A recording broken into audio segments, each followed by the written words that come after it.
আরে আরে কি করছেন? শালা, তোর জন্য আমি পড়ে গেছি। আর এত সাথে স্কুটিটা, তোর চুল ছিঁড়ে তোকে টাক করে দিব। আরে লাগছে ছাড়েন, অসভ্য মেয়ে কোথাকার। এভাবে কেউ কোনো অপরিচিত মানুষের চুল ধরে টানাটানি করে? চোরের মায়ের বড় গলা। শালা, তোর জন্য আমি অ্যাক্সিডেন্ট করেছি, তুই আমার কাঁধে আঘাত না করলে আমি পড়তাম না। সব দোষ তোর। শালা, এতবার হর্ন দিলাম, শুনতে পাস নাই? বয়েরা কোথাকার। আরে আমি তো আমার মতে হেঁটে যাচ্ছিলাম, কানে হেডফোন ছিল তাই শুনতে পাইনি। আপনি পেছন থেকে এসে ধাক্কা দিলেন আর কন্ট্রোল হারিয়ে পড়ে গেলেন। এখানে আমার দোষ কই? নিজে তো ঠিক করে স্কুটি চালাতে পারেন না। প্লিজ আমার চুলগুলো ছেড়ে দিন। সব দোষ তোর। তুই আগে আমার স্কুটি ঠিক করে দিবি, তারপর তোকে ছাড়বো। আরে এভাবে চুল ধরে রাখলে কিভাবে ঠিক করব? আমার চুলগুলো ছেড়ে দিল, কি গুন্ডি রে! যা, ছেড়ে দিলাম। এবার আমার স্কুটি ঠিক করে দে। আমিও রাগি ফেস দেখে কিছু বলার সাহস পাচ্ছি না। হঠাৎ আমার মাথায় একটা বুদ্ধি আসলো। দেখেন, আজকে প্রথমবার কলেজে যাচ্ছি, আপনার ঠিকানা আর ফোন নাম্বারটা দিন। আমি বিকালে আপনার স্কুটিটা ঠিক করে আপনার বাসায় দিয়ে আসবো। এতে করে মেয়েটার ঠিকানা ও ফোন নাম্বার পেয়ে যাবো। হি হি। আপনারা আবার বলি দিয়েন না। মেয়েটি আবার আমার চুল ধরে জোরে জোরে ঝাঁকাতে লাগলো। ও মা গো, তোমার ছেলেকে আজ টাক করে দেবে গো, কেউ আর মেয়ে দিবে না গো। শালা, আমার নাম্বার চাস? তোর তো সাহস কম না? তুই আমার এলাকায় এসে আমার উপর লাইন মারিস। ভুল হয়ে গেছে খালাম্মা, আমাকে মাফ করে দেন। কি বললি? আমি তোর খালাম্মা? আমি কোন দিক থেকে তোর খালাম্মা লাগি? আচ্ছা, সব দোষ আমার, সবকিছুর জন্য আমিই দায়ী। প্লিজ আমার চুলগুলো ছেড়ে দিন। যা, ছেড়ে দিলাম। আর কখনো আমার সামনে হিরো সাজতে আসবি না। আচ্ছা, কিন্তু আপনার স্কুটির কি করব? শোন, আমি কলেজে পড়ি। কলেজে গিয়ে যে কারোর কাছে জিজ্ঞেস করবি মিহি ও তার বন্ধুদের আড্ডা দেওয়ার জায়গাটা কই, তাহলে দেখিয়ে দিবে। আর কাল আমার স্কুটিটা ঠিক করে সেখানে গিয়ে দিয়ে আসবি। আর কাল যদি না দিস তো তোর খবর আছে। গন্ডিটার নাম তাহলে মিহি? ঠিক আছে, আমি কালই আপনার স্কুটিটা দিয়ে দিব। আর আমিও ওই কলেজেই ভর্তি হয়েছি। ওই, তোর নাম ঠিকানা বল, যদি আমার স্কুটিটা নিয়ে পালিয়ে যাস। আমাকে কি আপনার চোর মনে হয়? হুম। কি? আমাকে কোন অ্যাঙ্গেল থেকে আপনার চোর মনে হয়? সব অ্যাঙ্গেল থেকেই। যতক্ষণ আমার স্কুটিটা ঠিক করে দিচ্ছিস, আমার স্কুটিটা ঠিক করে দেওয়ার পর তোকে ভালো করে দেখে বলবো তোকে আমার কেমন মনে হয়। এখন তোর ডিটেলস বল, তার আগে তোর ফোন নাম্বারটা দে। কেন, আমার ফোন দিয়ে কি করবেন? ফোন দিতে বলছি না তোকে? আবার চুল ধরে ঝাঁকাতে লাগলো। ও মা গো, তোমার ছেলেটা সাদের চুলগুলো ছিঁড়ে ফেললো গো। আন্টি, ফোনটা নিয়ে আমার চুলগুলো ছেড়ে দিন প্লিজ। ফোনটা এক হাত দিয়ে নিয়ে অন্য হাতে চুলগুলো ধরে চোরে একটা ঝাঁকুনি দিয়ে ছেড়ে দিল। সাথে হেডফোনটাও নিল। আমি আহ করে উঠলাম। এটা আমাকে আন্টি বলার শাস্তি। এবার পরিচয় দে, মিথ্যা বললে ফোন পাবি না। আমার নাম মেঘ, নাম তো শোনাই হোগা। ওই শালা, তোরে এত ভাব নিতে বলছি, ঠিক করে বল। বলছি আমি মেঘরাজ, সবাই মেঘ বলে ডাকে। বাবা সরকারি কর্মকর্তা, এখানে এবার ট্রান্সফার হয়ে এসেছে। মা গৃহিণী, ফ্যামিলিতে আরেকটা বড় ভাই ও ভাবি আছে। আমি এবার অনার্স প্রথম বর্ষের ছাত্র, বড় ভাই জব করছে। এবার আমার ফোনটা দিন। আর আপনার পরিচয়? আমি মিহি। আর কিছুই তোর জানার প্রয়োজন নেই। কাল যদি আমার স্কুটি না দিস, তাহলে আমার ফুল পরিচয় জানতে পারবি। যা, ভাগ। মেয়েটি, না না, মিহি চলে যেতে ধরলো। আমি স্কুটি ধরে দাঁড়িয়ে আছি। এই রে, গ্যারেজ কোথায় এটাই তো জানি না। স্কুটি ঠিক করব কিভাবে? মিহির থেকেই তো জানতে পারি। মিস মিহি, মিস মিহি। শালা শুনেও না শোনার ভান করে। এই যে মিহি আন্টি, বলার সাথে আমার দিকে ফিরে তেড়ে আসতে লাগলো। আমি স্কুটিটা স্ট্যান্ড দিয়ে দাঁড় করিয়ে একটু পিছিয়ে গিয়ে দাঁড়ালাম। ওই, তুই আবার আমাকে আন্টি বলেছিস? আজ তো তুই শেষ। আমার দিকে আস্তে আস্তে বলল কথাটা। আপনাকে আন্টি বলার পিছনে আপনার হাত আছে। আগে আমার কথাটা শুনুন, তারপর রাগ করেন। আমি ব্যাগ কাঁধে বাঁধিয়ে মাথায় 2 হাত দিয়ে রাখলাম। বলা যায় না যেই মেয়ে দৌড়ে এসে আমার চুল ধরতে পারে। বল শুনি। দেখেন, আপনাকে আমি আন্টি বলার আগে যে ডাকছিলাম আপনি শুনতে পাইছিলেন না? হ্যাঁ, শুনেছি তো। ব্যাস, তাইলে কেন আপনাকে আন্টি বলেছি নিশ্চয়ই বুঝতে পারছেন। না, আমার শুনতে ইচ্ছা হয়নি, তাই শুনি নাই। তুই আন্টি বললি কেন? আচ্ছা সরি, এখন দয়া করে বলবেন কি গ্যারেজটা কোথায়? আমি কেন বলবো? তুই আমাকে আন্টি বলেছিস। এখন যেখান থেকে পারিস কাল কলেজে ক্লাস শুরু হওয়ার আগে আমার স্কুটি ঠিক করে নিয়ে ওই জায়গায় হাজির হবি, এটাই তোর শাস্তি। বলে চলে গেল। যা বাবা, একে তো নিজের দোষ স্বীকার করবে না, আবার কিছু বললেই কেউটে গোকরা সাপের মতো ফনা তুলে তেড়ে আসবে। দেখে তো মনে হয় বয়সে আমার ছোট, তবে অবশ্য রাগলে তাকে বেশ লাগে। আমি স্কুটি ঠেলে কলেজ মোড়ে গেলাম। সেখান থেকে একটা লোকের কাছে গ্যারেজের ঠিকানা জেনে নিলাম। তারপর গ্যারেজে গিয়ে স্কুটিটা ঠিক করে রাখতে বললাম। তারপর কলেজে চলে আসলাম। কলেজে গিয়ে দেখি ক্লাস একটা প্রায় শেষের দিকে, তাই না ঢুকে বাইরে দাঁড়িয়ে আছি। এমন সময় একটা ছেলে চুল এলোমেলো আসলো দৌড়াতে দৌড়াতে, এসেই ক্লাসে ঢুকতে গেল, কিন্তু স্যার ঢুকতে দিল না। 5 মিনিটের মতো বাকি আছে, তাই হয়তো। ছেলেটা বাইরে দাঁড়িয়েই জোরে জোরে শ্বাস নিচ্ছে, মুখে তার মুচকি হাসি দেখে মনে হচ্ছে যেন এভারেস্ট জয় করছে। আমি তার কাছে গেলাম, বললাম, এক্সকিউজ মি ভাই, আপনি কি ফার্স্ট ইয়ারের স্টুডেন্ট? জি, আপনি? জি আমিও। আমি মেঘ, ফ্রেন্ড। আমি নাইম, ফ্রেন্ড। তাহলে তুই করে বলি। অবশ্যই, কিন্তু তোকে তো আগে কখনো কলেজে দেখি নাই। আমি তো এখানে আসছি আজ 3 দিন হচ্ছে, দেখবি কি করে? বাবা সরকারি চাকরি করে, ট্রান্সফার হয়েছে, তাই এই এলাকায় আসা। আগে অন্য এক কলেজে পড়তাম। বুঝলাম। কিন্তু তোর বিষয়টা আমার মাথায় ঢুকলো না, এমন ভাবে দৌড়ে আসলি যেন তোকে কুত্তায় ধাওয়া করছে। ভাই আর বলিস না, আমার একটা কিউট সুন্দর দজ্জাল বোন আছে, সবসময় আমার পিছে লেগে থাকে। আর সে রাগী প্লাস গুন্ডি, কিছু বললেই আমার উপর টর্নেডো চালায়।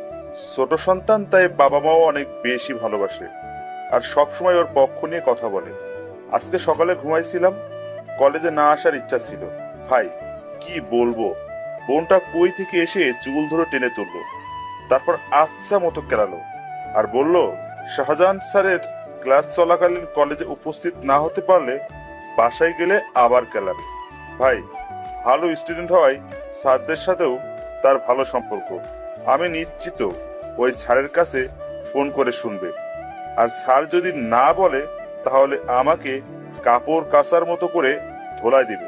জানি না কার উপর রাগ করছে, আর সেই রাগ আমার উপর ঝাড়ছে। সবসময় অন্যের রাগ আমার উপর ঝাড়ে। হাহা, শুনে মজা পাইলাম। একদিন দেখাস তোর বোনকে। আমাদের কথা বলার মাঝে স্যার বেরিয়ে গেলেন। আমরা ক্লাসে গিয়ে বসলাম, একে একে সবগুলো ক্লাস করলাম। নাইম ওর বন্ধুদের সাথে আমাকে পরিচয় করিয়ে দিল। একদিনেই নাইম ও তার বন্ধুদের সাথে ভালো সম্পর্ক গড়ে উঠল। কলেজ শেষে বাসায় আসলাম, তারপর খেয়ে একটা ঘুম দিলাম। ঘুম ভাঙলো ফোনের টোনে। ফোন হাতে নিয়ে দেখি নাইম ফোন দিচ্ছে। ফোন রিসিভ করার পর, হ্যালো বল। আমরা সবাই কলেজ মোড়ে আড্ডা দিতেছি, তুই আয়। আচ্ছা 5 মিনিট অপেক্ষা কর, 10 মিনিটে আসতেছি। আমি ফ্রেশ হয়ে কলেজ মোড়ে গেলাম। সেখানে পৌঁছে দেখি নাইম, রাকিব, শিহাব, স্বপ্নিল, ইসমাইল, উজ্জ্বল তারা বসে আড্ডা দিচ্ছে। ওরা সবাই ফ্রেন্ড।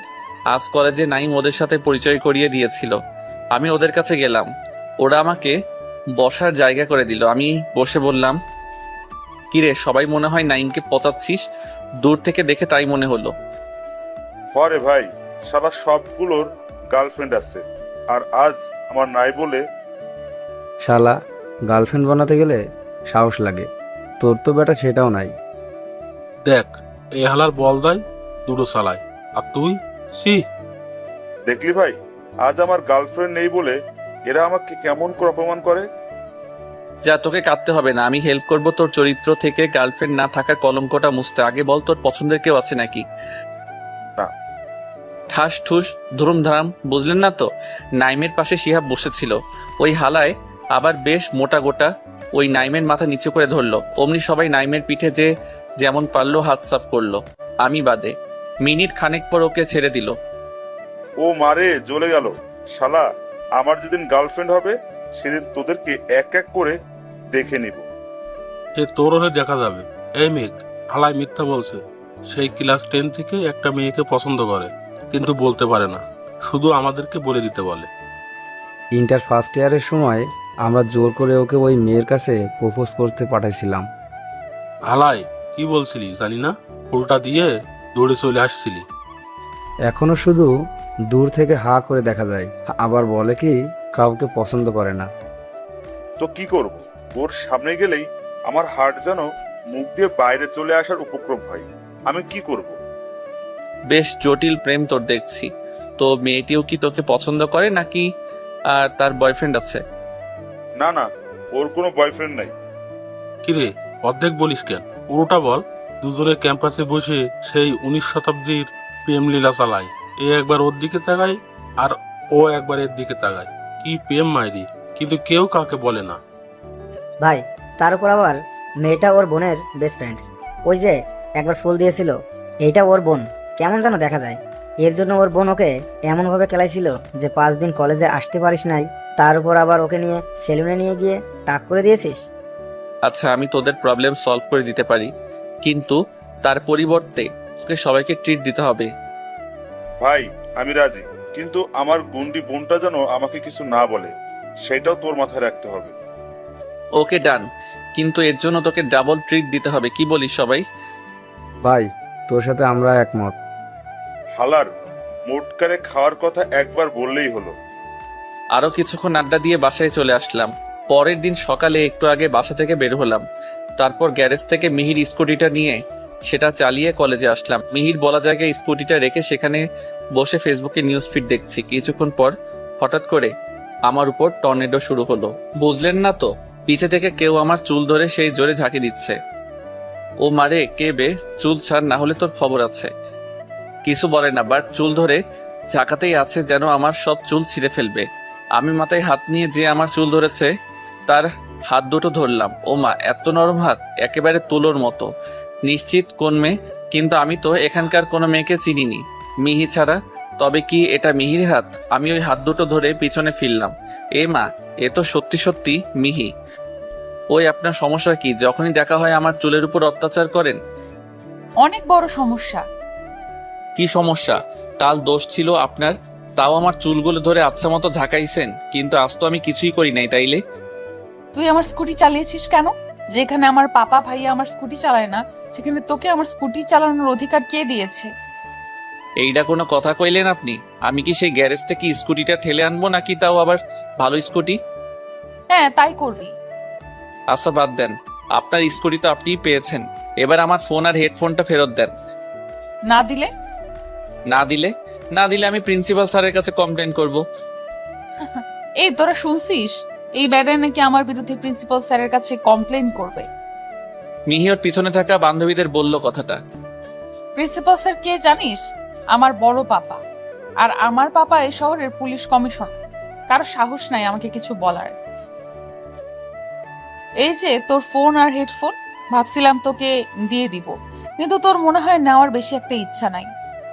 না না, প্লিজ ফোনটা দেন, আর হেডফোনটা চাইলে আপনি রাখতে পারেন। ওই শালা, তোর কি আমাকে ভিখারি মনে হয়? যা, তোকে তোর ফোন আর হেডফোন দুইটাই দিয়ে দিব, কিন্তু এর জন্য তোকে সবার সামনে 50 বার কান ধরে উঠবস দিতে হবে। কি? ক্যাম্পাসে সকলের সামনে আমাকে কান ধরে উঠবস দিতে হবে? তাও আবার একবার না, দুইবার না, পুরো 50 বার? সরি, আমি পারবো না। আমার ফোনটা দেন। না পারলে আর কি করার, এই যে তোর ফোন আর হেডফোন আমার পকেটে রাখলাম। মিহি জিন্সের প্যান্ট আর শার্ট পরে আছে, তাই ফোন আর হেডফোন তার প্যান্টের পিছনে 2 পকেটে রাখলো। সাহস থাকলে নিয়ে দেখা। দেখেন, আমার কিন্তু রাগ উঠছে, আর রেগে গেলে আমি নিজেকে কন্ট্রোল করতে পারি না। আপনার পাপা কমিশনার হতে পারে, কিন্তু আমি তার ভয় পাই না। আর সাহসের কথা বললেন না, সেটা আমার একটু বেশি আছে। কিছু করলে পরে আপনি পস্তাবেন। তাই নাকি? বেশ, দেখি তোর কেমন সাহস। বলার সাথে সাথে মিহির কোমরে হাত দিয়ে টেনে আমার সাথে মিশিয়ে ফেললাম। তারপর কিছু বলার সুযোগ না দিয়ে ওর মাথার পিছনে হাত দিয়ে ওর ঠোঁটের সাথে আমার ঠোঁট মিলিয়ে দিলাম। মিহি চোখ বড় বড় করে তাকিয়ে আমার থেকে নিজেকে ছাড়িয়ে নিতে চেষ্টা করলো, কিন্তু আমি এক হাতে কোমর ও অন্য হাতে মাথা চেপে ধরাই ছাড়াতে পারলো না। প্রায় 5 মিনিট মতো ওকে কিস করলাম। এর মাঝে ওর পকেট থেকে আমার ফোন আর হেডফোনটা নিয়ে নিলাম। তোমার ঠোঁটের স্বাদ কিন্তু সেই। আর একটা কথা, আই লাভ ইউ। কাল প্রথম দেখায় তোমাকে ভালোবেসে ফেলছি। তখন বলতে পারি নাই, কিন্তু এখন বললাম। বলেই চলে যেতে নিলাম, পিছনে ফিরে আবার বললাম, এখন থেকে রাগটা কমাও, আর কাল থেকে এইসব ছেলেদের শার্ট প্যান্ট পরবা না। পরলে কিন্তু তোমার সাথে কি করবো আমি নিজে জানি না। লাভ ইউ চানু, পরে কথা বলবো, বাই। আমি চলে আসলাম। মিহি আর ফ্রেন্ডরা এখনো হা করে আছে। একটু আগে কি হয়ে গেল সব তাদের মাথার উপর দিয়ে গেল। ক্যাম্পাসের ভিতর এমন একটা ঘটনা ঘটে গেল, কিন্তু সবাই তা দেখেও কিছু বলল না, কেননা সবাই কম বেশি মিহির সম্পর্কে জানে। কেউ কিছু না বললো, একজন ঠিকই এই ঘটনাটা ভিডিও করে রাখলো। আমি বেশ একটু এগিয়ে আবার পিছনে ফিরে মিহির দিকে চাইলাম, দেখি মিহি মাথা নিচু করে কান্না করছে। এবার আমার খারাপ লাগছে, কেননা হাজার হলেও সে একটা মেয়ে, আর তার মান সম্মান আমি ধুলোয় মিশিয়ে দিলাম। আমি হাঁটতে হাঁটতে ক্লাসে চলে আসলাম। ক্লাসে এসে মাথা নিচু করে একটা বেঞ্চে বসে আছি। একটু পর আমার পায়ের উপর কেউ ফোন রাখলো, আর ফোনে আমি মিহিকে কিস করছি সেই ভিডিওটা প্লে হচ্ছে। আমি ফোনটা হাতে নিয়ে চোখ বড় বড় করে সামনে তাকালাম। কিরে মামা, মেয়েটাকে চিনিস নাকি? বেশ তো ক্যাম্পাসে সকলের সামনে কিস করে আসলি, আর এখন মাথা নিচু করে বসে আছিস। আরে মামা, খালি নামটা জানি মিহিতা, আর আজ জানতে পারলাম ওর বাবা এই শহরের কমিশনার এবং ওর বড় পাপা নাকি আমাদের প্রিন্সিপাল স্যার। তো ভালো বাসিস নাকি এমনি এমনি কিস করে আসলি? আরে দোস্ত, ওকে সত্যিই ভালোবাসি, খুব বেশি ভালোবেসে ফেলছি। কাহিনী কি মামা, খুলে বলতো। 4 দিন এসেই এলাকার গুন্ডি মেয়েকে ভালোবেসে ফেলছো? তারপর ওদের কালকের ও আজকে সবকিছু খুলে বললাম। সত্যি ওকে খুব বেশি ভালোবেসে ফেলছি রে দোস্ত। আমি কি করে পারলাম সকলের সামনে ওকে এভাবে অপমান করতে? কিন্তু আমি ওসব কিছুই করতে চাইনি রে দোস্ত। কিন্তু কিভাবে কি হয়ে গেল আমি বুঝতে পারি নাই। এখন বুঝতে পারছি আমি কিভাবে এটা করতে পারলাম, কেন যে তখন নিজের রাগকে কন্ট্রোল করতে পারলাম না। আরে মাথা তোল। আমি চুপ করে কান্না করছিলাম। এ কি, কাঁদছিস কেন? কই, আমি কাঁদছি না তো। চোখে হাত দিয়ে দেখতো। আমি চোখে হাত দিতে ভেজা মনে হলো। আরে দোস্ত, কাঁদতে হবে না, এখন চাকরির জন্য চেষ্টা করতে শুরু করে দে। আফটার অল আমার একটা মাত্র বোন, তাকে তো আর বেকার ছেলের হাতে তুলে দিতে পারি না। মানে কি বলিস? আমি অবাক হয়ে নাইমের দিকে তাকালাম। পাশ থেকে রাকিব, ইসমাইল, স্বপ্নীল, উজ্জ্বল, শিহাব সবাই অবাক হয়ে নাইমের দিকে তাকিয়ে আছে। কিরে, তোরা আমার দিকে এমন করে তাকিয়ে আছিস কেন? তুই এত সহজে মেনে নিলি? এতে না মানার কি আছে? একদিনে যা বুঝলাম, মেয়ে খুব ভালো একটা ছেলে। তাছাড়া ওর চোখে আমি আমার বোনের জন্য সত্যিকার ভালোবাসা দেখেছি। কি, মিহি তোর বোন? হ্যাঁ রে, আমার একটা মাত্র কিউট রাগী গুন্ডি দজ্জাল বোন। আমি শুধু এর বেস্ট ফ্রেন্ডকে ফুল দিয়েছিলাম, তাই আমাকে যে কেলানি দিয়েছিল, তুই তো ওকে ডাইরেক্ট কিস করলি। তোর যে কি অবস্থা করবে ভাবতে আমার শরীরের লোম খাড়া হয়ে যাচ্ছে। শালা, কই পাশে দেখে একটু সাহস দিবি তা না, উল্টো ভয় দিচ্ছিস। কেন, তোর নাকি আবার সাহস একটু বেশি? দূর বেটা, সাহস আছে অন্যান্য বিষয়ে, এই বিষয়ে না। কি রে, তোরা কিছু বলিস না কেন? আমার আর কি বলবো, তোদের শালা দুলাভাইয়ের কথা শুনছি। আইডিয়া কি? মিহি আমাকে কিছু করতে বা বলতে আসলে আমি নাইমের কথা বলে ফাটিয়ে যাব। কি? ওই বেটা, আমার কথা বলে কাটিয়ে যাবি মানে? আমি কি তোর বলেছিলাম যে আমার বোনকে গিয়ে কিস করবে? ভালো আইডিয়া দিলি। এখন একটা ভালো জবের দরকার। সামনে শীতকাল, আর শীতকাল একা শুইতে মন চায় না। জবটা হলে তোর বোনকে আমার করে নিব। যা শালা, তোকে বলছিলাম আমারটার সাথে সেটিং করে দিতে, সেখানে শালা নিজেরটা সেট করে নিলি, তার উপর আবার আমার বোনকে। শালা চিন্তা করিস না, আগে একটা ভালো জব খোঁজ। জব পেলে তোর পছন্দের মেয়ের সাথে তোর বিয়ে আমি নিজে দাঁড়িয়ে থেকে দিব। এখন তোর বোনের ফোন নাম্বারটা দে। এই নে। তারপর নাইম নাম্বারটা দিল। এখন চল, ট্রিট দিবি। আচ্ছা চল। আজ আর ক্লাস করা হলো না। রেস্টুরেন্টে গিয়ে ওদের খাওয়ালাম। এরপর সারাটা দিন ঘোরাঘুরি করলাম। ঘুরতে ঘুরতে বেশ রাত হয়ে গেল। বাড়িতে আগেই ফোন করে জানিয়ে দিয়েছিলাম নাইম রাকিবের সাথে ওর বাসায় চলে গেল। সবাই যার যার বাসার দিকে চলে গেছে। এখন আমি একা একা বাসায় যাচ্ছিলাম। মেইন রোড দিয়ে হেঁটে হেঁটে যাচ্ছি। কলেজ থেকে 50 মিটার মতো দূরে আছে। এমন সময় একটা জোরালো শব্দ শুনলাম, মনে হলো গুলির শব্দ। আমি দ্রুত হেঁটে কলেজ গেটে পৌঁছালাম। গেটের পাশে দেখলাম একটা পুলিশের গাড়ি দাঁড় করানো। তারপর গেট থেকে উকি দিয়ে দেখি ক্যাম্পাসে 15 জন লোক দাঁড়িয়ে আছে আর 3 জন শুয়ে আছে। তারা যেদিকে তাকিয়ে আছে আমি সেদিকে তাকিয়ে দেখি তাদের দেখে কিছু দূরে আড়ালে কয়েকজন পুলিশ দাঁড়িয়ে আছে। এরপর ক্যাম্পাসে দাঁড়িয়ে থাকা লোকগুলো তাদের পিছন থেকে গান বের করে গুলি করতে লাগলো। দুই পক্ষের গোলাগুলিতে পুলিশের সবাই মারাত্মকভাবে আহত হলো। মারা গেল কিনা বুঝলাম না, কিন্তু বিপক্ষের 7 জন মারা গেছে, 3 জন শুয়ে কাতরাচ্ছে আর বাকি 5 জন এখনো দাঁড়িয়ে আছে। তারা যখন দেখলো পুলিশের আর গুলি ছুটছে না, তখন তারা দৌড়ে পালিয়ে যেতে চেষ্টা করলো। আর দেখলাম তারা যাওয়ার সময় কিসের একটা ব্যাগ নিয়ে গেল। তারা কলেজের পিছন গেটের দিকে এগোতে লাগলো। তাই আমি দ্রুত গেট টপকে ভিতরে ঢুকে আহতদের কাছে গেলাম। যারা 2 জন কাতরাচ্ছিল তাদের একজনের কাছে একটা গান পড়ে থাকতে দেখলাম। সেটা তুলে ম্যাগাজিন চেক করে দেখলাম এখনো 5টা গুলি আছে। আমি গানটা পুনরায় লোড করে পালিয়ে যাওয়া লোকগুলোর দিকে এগোলাম তাদের মারার উদ্দেশ্যে। আর যাওয়ার সময় জুতা খুলে গেলাম যাতে করে শব্দ না হয়। আমি দৌড়ে যাওয়ার কারণে দেখলাম তারা বেশি এগোতে পারে নাই। গেট লাগানো ছিল, তাই সেটার উপর দিয়ে পার হতেই তাদের টাইম লাগছে। চারজন পার হয়ে গেছে এবং একজন তখনও গেটের উপর রয়েছে। আমি দেওয়ালের গা দিয়ে গেটের দিকে এগোলাম। গেটের কাছে গিয়ে অপেক্ষা করতে লাগলাম লোকটার নামার জন্য। লোকটা নামার পর তারা সামনে এগোনোর জন্য যেই পিছে ফিরল, সাথে সাথে আমি গেটের ফাঁক দিয়ে তাদের মাথার দিকে গান সেট করে গুলি ছুড়লাম। তারা আমার দিকে ফেরার সময় পেল না। আগে কখনো গান না চালালেও তারা আমার থেকে মাত্র 8-9 ফিটের দূরে থাকায় গুলিটা ঠিক মাথায় লাগছে। মুহূর্তেই 5 জন মারা গেল। তারপর আমি গেট টপকিয়ে ব্যাগটা নিয়ে সামনের গেটের দিকে এগোলাম। সামনের গেটেও তালা দেওয়া ছিল। লাস্ট গুলিটা ছুড়ে তালা খুললাম। এরপর পুলিশগুলোর কাছে গেলাম। গিয়ে দেখি তারা 10 জন। তাদের ভিতরে 8 জন কোনো নড়াচড়া করছে না। মারা গেল কিনা বুঝলাম না। 2 জনের জ্ঞান আছে। একজনের কাছ থেকে কোনো রকমে জেনে নিলাম গাড়ির চাবি কার কাছে আছে। আর তারপর ওই লোকটার পকেট থেকে গাড়ির চাবি বের করে নিয়ে গাড়ির কাছে গেলাম। গাড়িটা নিয়ে কলেজের ভিতরে ঢুকিয়ে প্রথমে পুলিশের লোকগুলোকে গাড়িতে তুললাম। তারপর অপরাধীদের যে 2 জন বেঁচে ছিল তাদের কাছে গিয়ে আমার কাছে থাকা গানটা দিয়ে তাদের মাথায় পিছনে আঘাত করে অজ্ঞান করে তাদেরকেও গাড়িতে তুললাম। এরপর নিজে গাড়ি চালিয়ে হসপিটালে পৌঁছালাম। হসপিটালে পৌঁছে হসপিটালে কর্মচারীদের সাহায্যে সবাইকে হসপিটালের ভিতরে নিয়ে গেলাম। ডাক্তার এসে গুলি লাগা দেখে এত রাতে কিছু করতে চাইল না। আমি তখন আমার কাছে থাকা গানটা তার মাথায় ঠেকলাম, যদিও তাতে কোনো গুলি নাই। ডাক্তার ভয় রাজি হয়ে গেল। তিনি আরো কিছু ডাক্তারকে ফোন করে ডেকে নিয়ে তাদেরকে সাথে নিয়ে ওটিতে ঢুকলো। আমি বাইরে বসে আছি। নিজের কাছে এখন খারাপ লাগছে। আমি আজ 5টা মানুষ খুন করে আসলাম। আদৌ জানি না তার দোষ নাকি নির্দোষ। ফোন বের করে দেখি রাত 2:17 বাজে। আমি ভাইয়ের কাছে ফোন দিলাম। হ্যালো ভাইয়া। কিরে, কই তুই? এত রাত হয়ে গেছে, তুই এখনো বাসায় এলি না যে? আমি ঠিক আছে, আমি আর আসতে পারবো না। এক বন্ধুর বাসায় আছি। বাসায় চিন্তা করতে না, বারণ করো। আচ্ছা, সাবধানে থাকিস। তারপর ফোন কেটে দিলাম। তারপর বসে থেকেই ঘুমিয়ে গেলাম। ঘুম ভাঙলো একটা নার্সের ডাকে। তিনি আমাকে ডাক্তারের কাছে নিয়ে গেলেন। ডাক্তারদের এখন কি অবস্থা? দেখেন, তারা সবাই গুরুতর আহত। 4 জন অনেকটাই সুস্থ। তাদেরকে ঘুমের ইঞ্জেকশন দেওয়া হয়েছে। সকাল 10টার দিকে তাদের জ্ঞান ফিরতে পারে, আর বাকি কয়েকদিন লাগবে জ্ঞান ফিরতে। ডাক্তার ভয়ে ভয়ে বলল। ডাক্তারের সাথে আরো কিছুক্ষণ কথা বললাম। এরপর আমি তাদের কেবিনে গেলাম। কারো জ্ঞান ফিরে নাই, তাই একটা চেয়ারে বসে ফেসবুক চালাচ্ছি। এমন সময় তাদের কারোর ফোনে কল আসলো। ফোনটা হাতে নিয়ে দেখলাম কমিশনার স্যার ফোন দিয়েছে। আমি ফোন রিসিভ করে তাকে হসপিটালে ঠিকানা দিয়ে চলে আসতে বললাম। 9:30টার দিকে ডাক্তারের সাথে ফর্মাল ড্রেসে একজন পুলিশ আসলো। একটু পর জানতে পারলাম তিনি এই শহরের কমিশনার। স্যার, ইনি কাল রাত 2টার দিকে এনাদেরকে হসপিটালে আনছিলেন। আমাকে দেখিয়ে ডাক্তার বলল কথাটা। কমিশনার আমার দিকে অদ্ভুত দৃষ্টিতে তাকালো। আমি তার কাছে এগিয়ে গেলাম।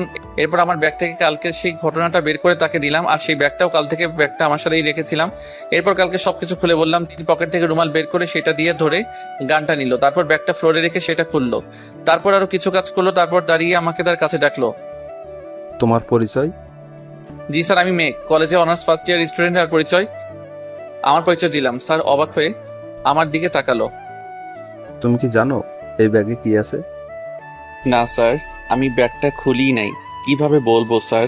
প্লিজ আমাকে জেলে দিবেন না, আমার ক্যারিয়ার শেষ হয়ে যাবে। এই ব্যাগে ড্রাগস রয়েছে, যার মূল্য কয়েক কোটি টাকা। আর তুমি কাল কাদের মারছো জানো? এই শহরের সব থেকে বড় মাস্তান ইয়াসিন শিকদারের ডান হাত ইউসুফকে। I am proud of your my boy. তুমি নিজেই জানো না কাল তুমি সমস্ত দেশের জন্য কত বড় উপকার করেছো। আর ভয় নেই, তোমার ব্যাপারে কেউ কিছু জানবে না, আর তোমাকে জেলেও যেতে হবে না। ধন্যবাদ স্যার, অনেক অনেক ধন্যবাদ। ধন্যবাদ তো তোমার প্রাপ্য। পুলিশ অনেক চেষ্টার পরেও যে কাজটা করতে পারে নাই, তুমি নিজের অজান্তেই সেই কাজটা করে দিয়েছো। বলো, আমি কি তোমার কোনো সাহায্য করতে পারি? স্যার, আমার বড় ভাই পড়ালেখা শেষ করে বেকার বসে আছে।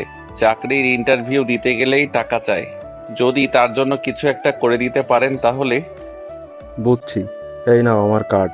কাল তোমার ভাইয়ের সকল দরকারি কাগজপত্র নিয়ে স্টেশনে চলে এসো, সাথে তোমার ভাইকেও নিয়ে এসো। জি, অনেক অনেক ধন্যবাদ স্যার। স্যার, আমি কি এখন বাসায় যেতে পারি?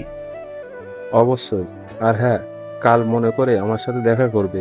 তোমার সাথে কিছু গুরুত্বপূর্ণ কথা আছে। এখন যাও, কাল দেখা করিও। এরপর বাসায় চলে আসলাম। বাসায় এসে ফ্রেশ হয়ে খাবার খেয়ে ঘুমালাম। পরের দিন ভাইয়াকে নিয়ে কমিশনার স্যারের সাথে দেখা করতে গেলাম। স্যার ভাইয়ের সকল কাগজ দেখে বললেন, সামনের সপ্তাহে এসে আমার সাথে দেখা করবে। তারপর তাকে চলে যেতে বললেন। ভাইয়া আমার দিকে অদ্ভুতভাবে তাকিয়ে চলে গেল।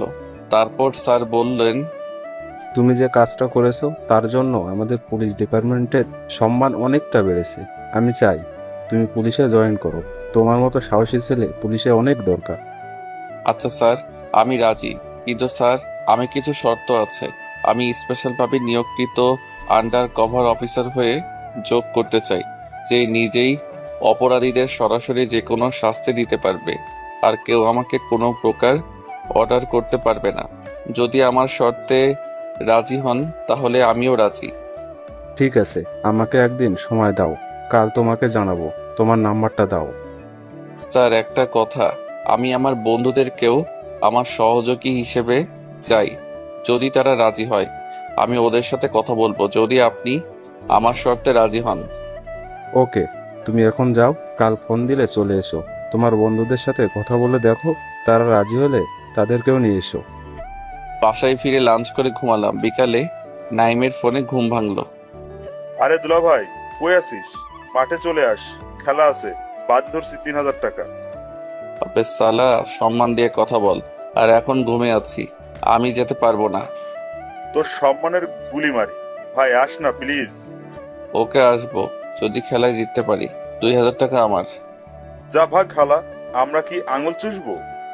তোমরা আঙ্গুল চুষো আর ললিপপ চুষো, তাতে আমার কিছু যায় আসে না। ভাই এমন করিস কেন? আয় না প্লিজ। আমার শর্তে রাজি থাকলে আসতে পারি, না হলে বলো, আমি ঘুমাবো। আচ্ছা রাজি, আয়। এরপর ফ্রেশ হয়ে মাঠে চলে আসলাম। খেলা শুরু হলো। প্রথমে বিপরীত দল ব্যাটে গেল। 12 ওভারের খেলা। ওরা 11 ওভারে 125 করে অল আউট হয়ে গেল। 126 রানের টার্গেট। এরপর আমরা ব্যাটে 6 ওভারে 3 উইকেটে 28 রান করছে। এবার আমি ব্যাটে গেলাম। আমি টিকে আছি, আমার পার্টনার চেঞ্জ হচ্ছে বারবার। শেষ পর্যায়ে 6 বলে 6 রান লাগবে। আমাদের 8 উইকেট পড়ে গেছে। আমি এখন ব্যাটে। লাস্ট ওভারের ফার্স্ট বল ডট গেল। সেকেন্ড বল করলো ফুল টাচ বল। চোখ বুজে গায়ের জোরে ব্যাট চালালাম। আমাদের দলের সবাই চিল্লিয়ে উঠলো। আমি চোখ খুললাম, চেয়ে দেখি বল শূন্যে ভাসছে। বলের দিকে লক্ষ্য করে দেখলাম বলটা রাস্তা দিয়ে হেঁটে যাওয়া একটা মেয়ের একদম পাশে গিয়ে ল্যান্ড করলো। মেয়েটি মাঠের দিকে ফিরে তাকালো। এ কি, মেয়েটার কেউ নয়, এ তো মিহি। তারপর মিহি বলটা নিয়ে মাঠের ভিতরে আসলো, একেবারে আমার সামনে এসে দাঁড়ালো। আমি ওর রাগী চেহারায় হারিয়ে গেছি। মিহু আমার গালে ঠাস করে 10 কিলো ওজনের একখান চড় বসিয়ে দিল।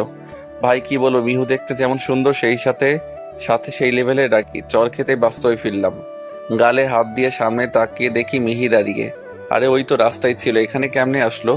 চারপাশে তাকিয়ে দেখি মাঠে কোনো পশু পাখিও নাই, শুধুমাত্র আমরা দুইজন ছাড়া। সবগুলো আমারে ফেলেই হাওয়া হয়ে গেছে। আমি চারপাশে তাকিয়ে দেখছি কোনো পথ দিয়ে সহজে পালানো যাবে, এমন সময় মিহি আমার তলপেটটা ঘুষি দিল। উমা বলে আমি ব্যথায় পেটে হাত চেপে ধরে সামনে ঝুঁকে গেলাম। সামনে ঝুঁকতেই কান চোয়াল বরাবর দিল এক থাপ্পড়। ভাই, যদি কেউ মেয়েদের হাতের থাপ্পড় খেয়ে থাকেন তাহলে বুঝতে পারছেন কেমন লাগে। বাস্তবে আম্মু ছাড়া কোনো মেয়ের মার খাই নেই। মাঠে পড়ে গেলাম, এক হাত পেটে আর এক হাত গালে দিয়ে শুয়ে আছি।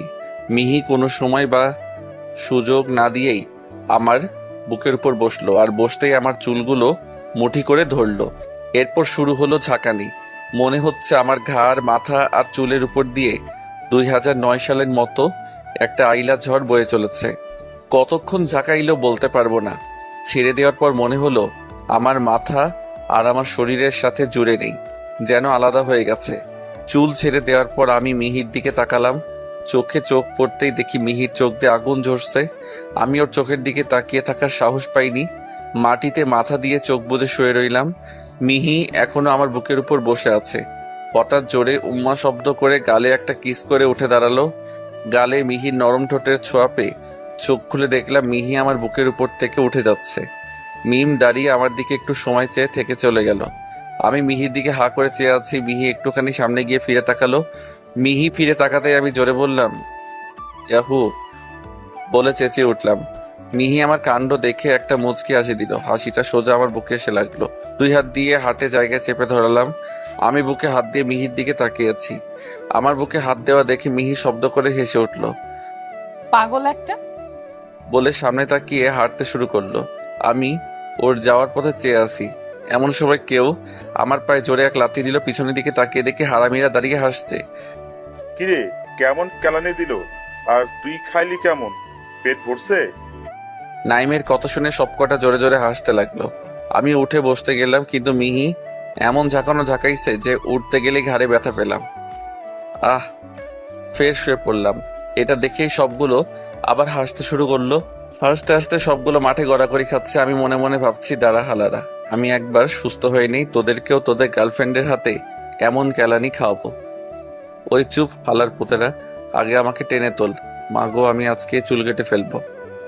কেন রে, ভাবি তোকে সেই চুপ হালা লুচ্চা, আমার বউ আমাকে মারুক, তাতে তোর কি? ওই বেটা, আমার বোন কবে তোকে বিয়ে করলো? হালা আমাকে রাইকে তো কেটে পড়লি। এখানে কি কি হয়েছে তা তুই কেমনে জানবি? উফ, কি হাসি রে বাইরে, হাসি দেখে জীবন পার করে দিতে পারি। ভাই, অনেক দূর চলে গেছিস, ফিরে আয়। ভাই, উঠতে পারবি নাকি দৌড়ে ওঠাতে হবে? হালা উঠতে পারলে আমি এই মাঠের মাঝে শুয়ে থাকতাম। এরপর বন্ধুরা আমাকে উঠিয়ে কাছের হসপিটালে নিয়ে গেল। ডক্টর কিছু ওষুধ লিখে দিল আর ঘাড়ে প্যাড ব্যবহার করতে বললো। এরপর বাইরে এসে ফার্মেসি থেকে ওষুধগুলোর প্যাড নিলাম। পয়সাটা টাকা দে। টাকা কি গাছ দিয়ে পড়ে নাকি? কই দিয়ে পড়ে আমি জানি না, তুই টাকা দিবি ব্যাস। হালা ছিলাম ঘুমে পড়ে, ফোন করে ডাকলি তুই, বিপদের সময় আমারে ফেলে চলে গেলি। তোর জন্যই আমার এই অবস্থা। তো কি করব, মার খাওয়ার জন্য দাঁড়িয়ে থাকবো? এ তো সেই কথা হয়ে গেল যে সারের সামনে গিয়ে বলি, আই পায়েল বুঝে মার। রাকিব নাইমশালাকে ধরতো, তোকে মামার দোকান দিয়ে খাওয়াবো। আরে আগে বলবি না? রাকিব নাইমকে ধরে রাখলো। আমি ওর পকেট থেকে ওয়ালেট বের করার চেষ্টা করছি। হালা, খাওয়ার কথা শুনলেই হয়। মোটু স্যার, আমাকে তোকে বিরিয়ানি খাওয়াবো।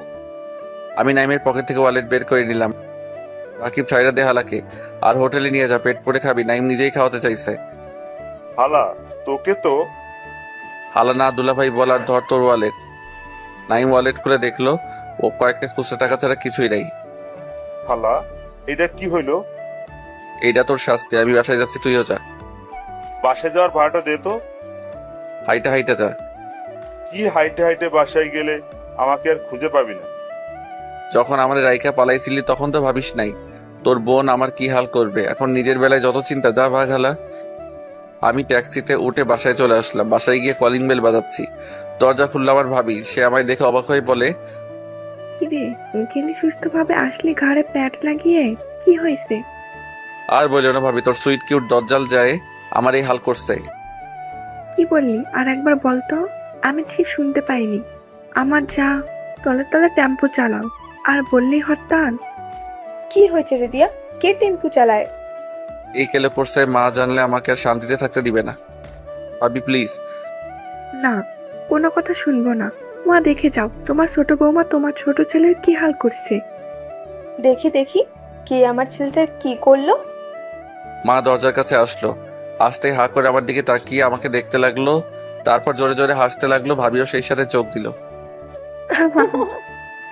কে আমার ছেলেটাকে এমন ভাবে জব্দ করলো? তাকে দ্রুতই এই বাসায় আনতে হবে।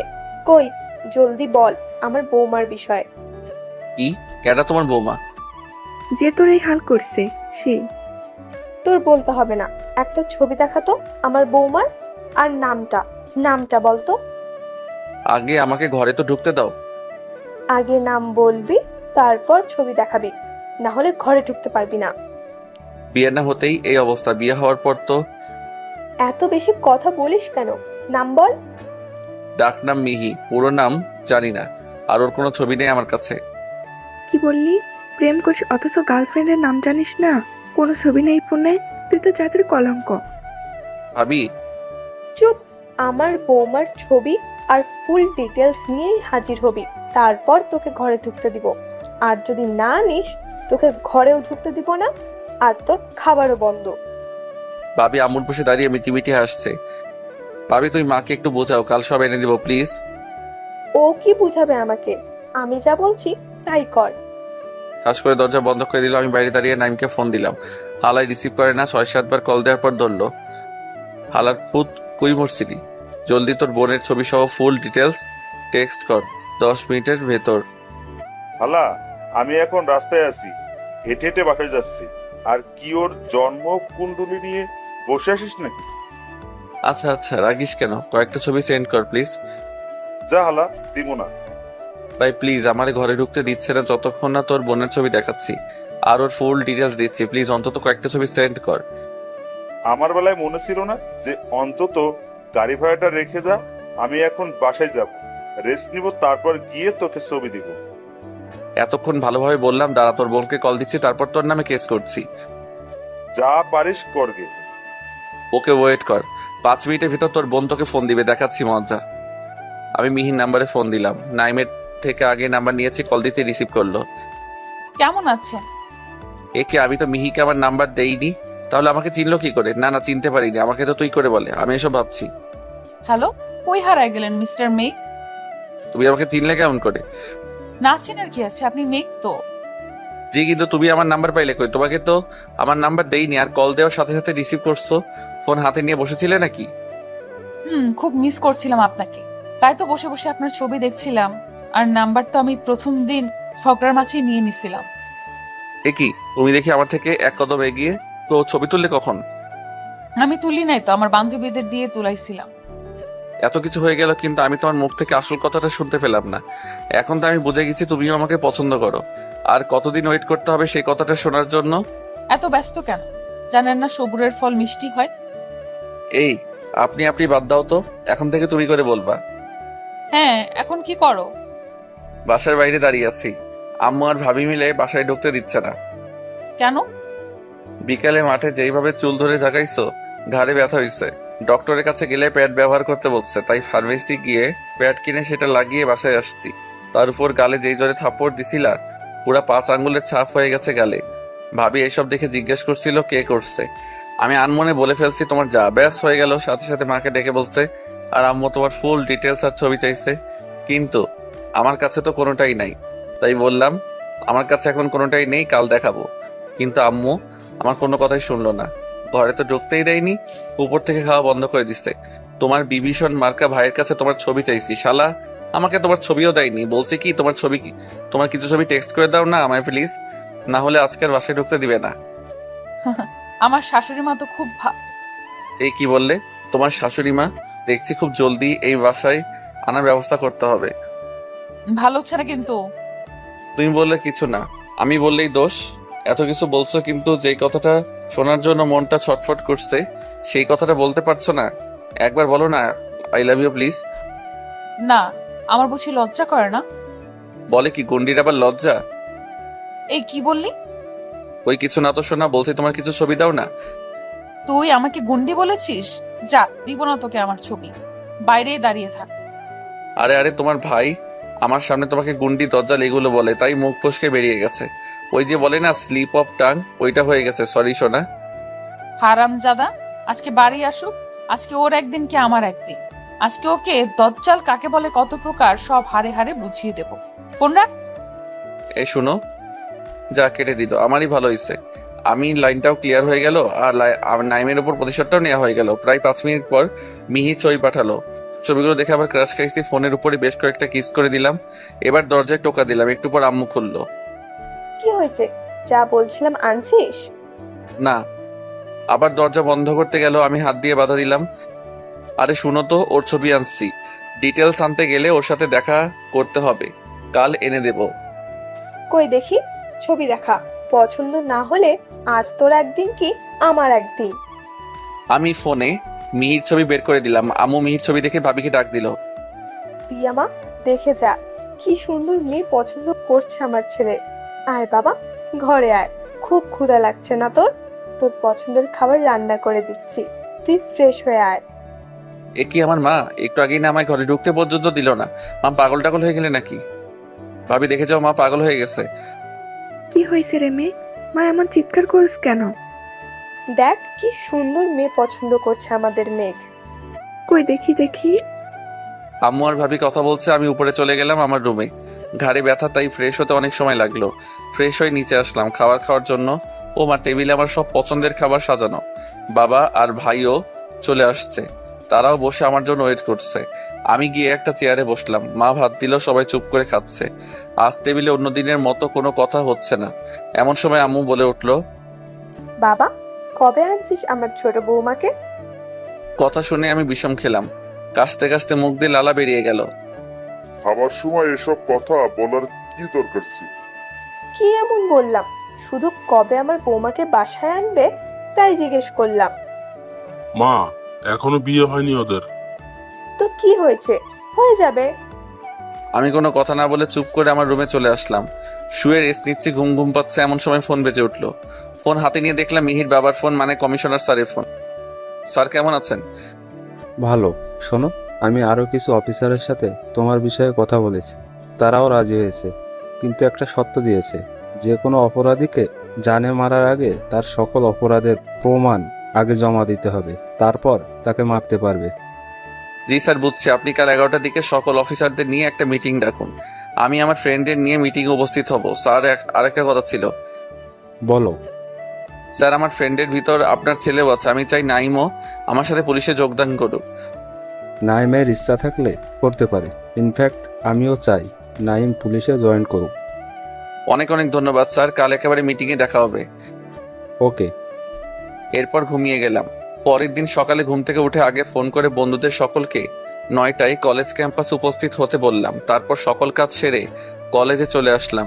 9টার দিকে সবাই চলে আসলো। সবার শেষে নাইম আসলো খোঁড়াতে খোঁড়াতে। পুরো চেহারার বায়োগ্রাফি চেঞ্জ হয়ে গেছে। কিরে, তোর এই অবস্থা হলো কি করে? হালা, তুই কথা বলবি না আমার সাথে? আর বলবি তো কি হয়েছে? আর বেগ তোকে কি করেছে? ওই হালার জন্য আমার এই অবস্থা। না জানি মিহিকে ফোন দিয়ে কি বলছে, আর আমি বাসায় যেতেই আমাকে কেলাতে শুরু করছে। সারা রাতে ব্যথার জন্য ঘুমাতে পারি। তখন আমার কথা শুনলে এত কিছু হইতো না। তাছাড়া ধন্যবাদ শালা, তোর জন্য আমাদের লাইনটা সেট হয়ে গেছে। তোর মতো শালা থাকলে কোনো ছেলেরই প্রেম কেউ ঠেকাতে পারবে না। এর জন্য তোকে কাল ট্রিট দিব। যা, তোর ট্রিটের কুষ্টি গিলাই। আরে বাদ দে তো তোদের নাটক। যা বলার জন্য এত সকাল সকাল ডাকলি তাই বল। আচ্ছা বলছি, আমি একটা কাজ করতে চলেছি। আমি চাই তোরাও আমার সঙ্গ দে। বলতে পারিস তোদেরকে সবসময় আমার পাশে প্রয়োজন। কি এমন কাজ করতে চলেছি ভাই? মেয়ে ভাবি কোনো বিষয় হলে আমি নাই। না রে, তোরা হয়তো শুনছিস, গত পরশু এই শহরের সব থেকে বড় মাস্তান ইয়াসিন শিকদারের ডানহাত ইউসুফ আমাদের কলেজের পিছন গেটের রাস্তায় মারা গেছে। সাথে আরো 4 জন ছিল, আর কলেজের ভিতরে আরো 6 জন ছিল। রাস্তার ওই 5 জনকে আমি মারছি, আর ভিতরের গুলো পুলিশের সাথে গোলাগুলিতে মারা গেছে।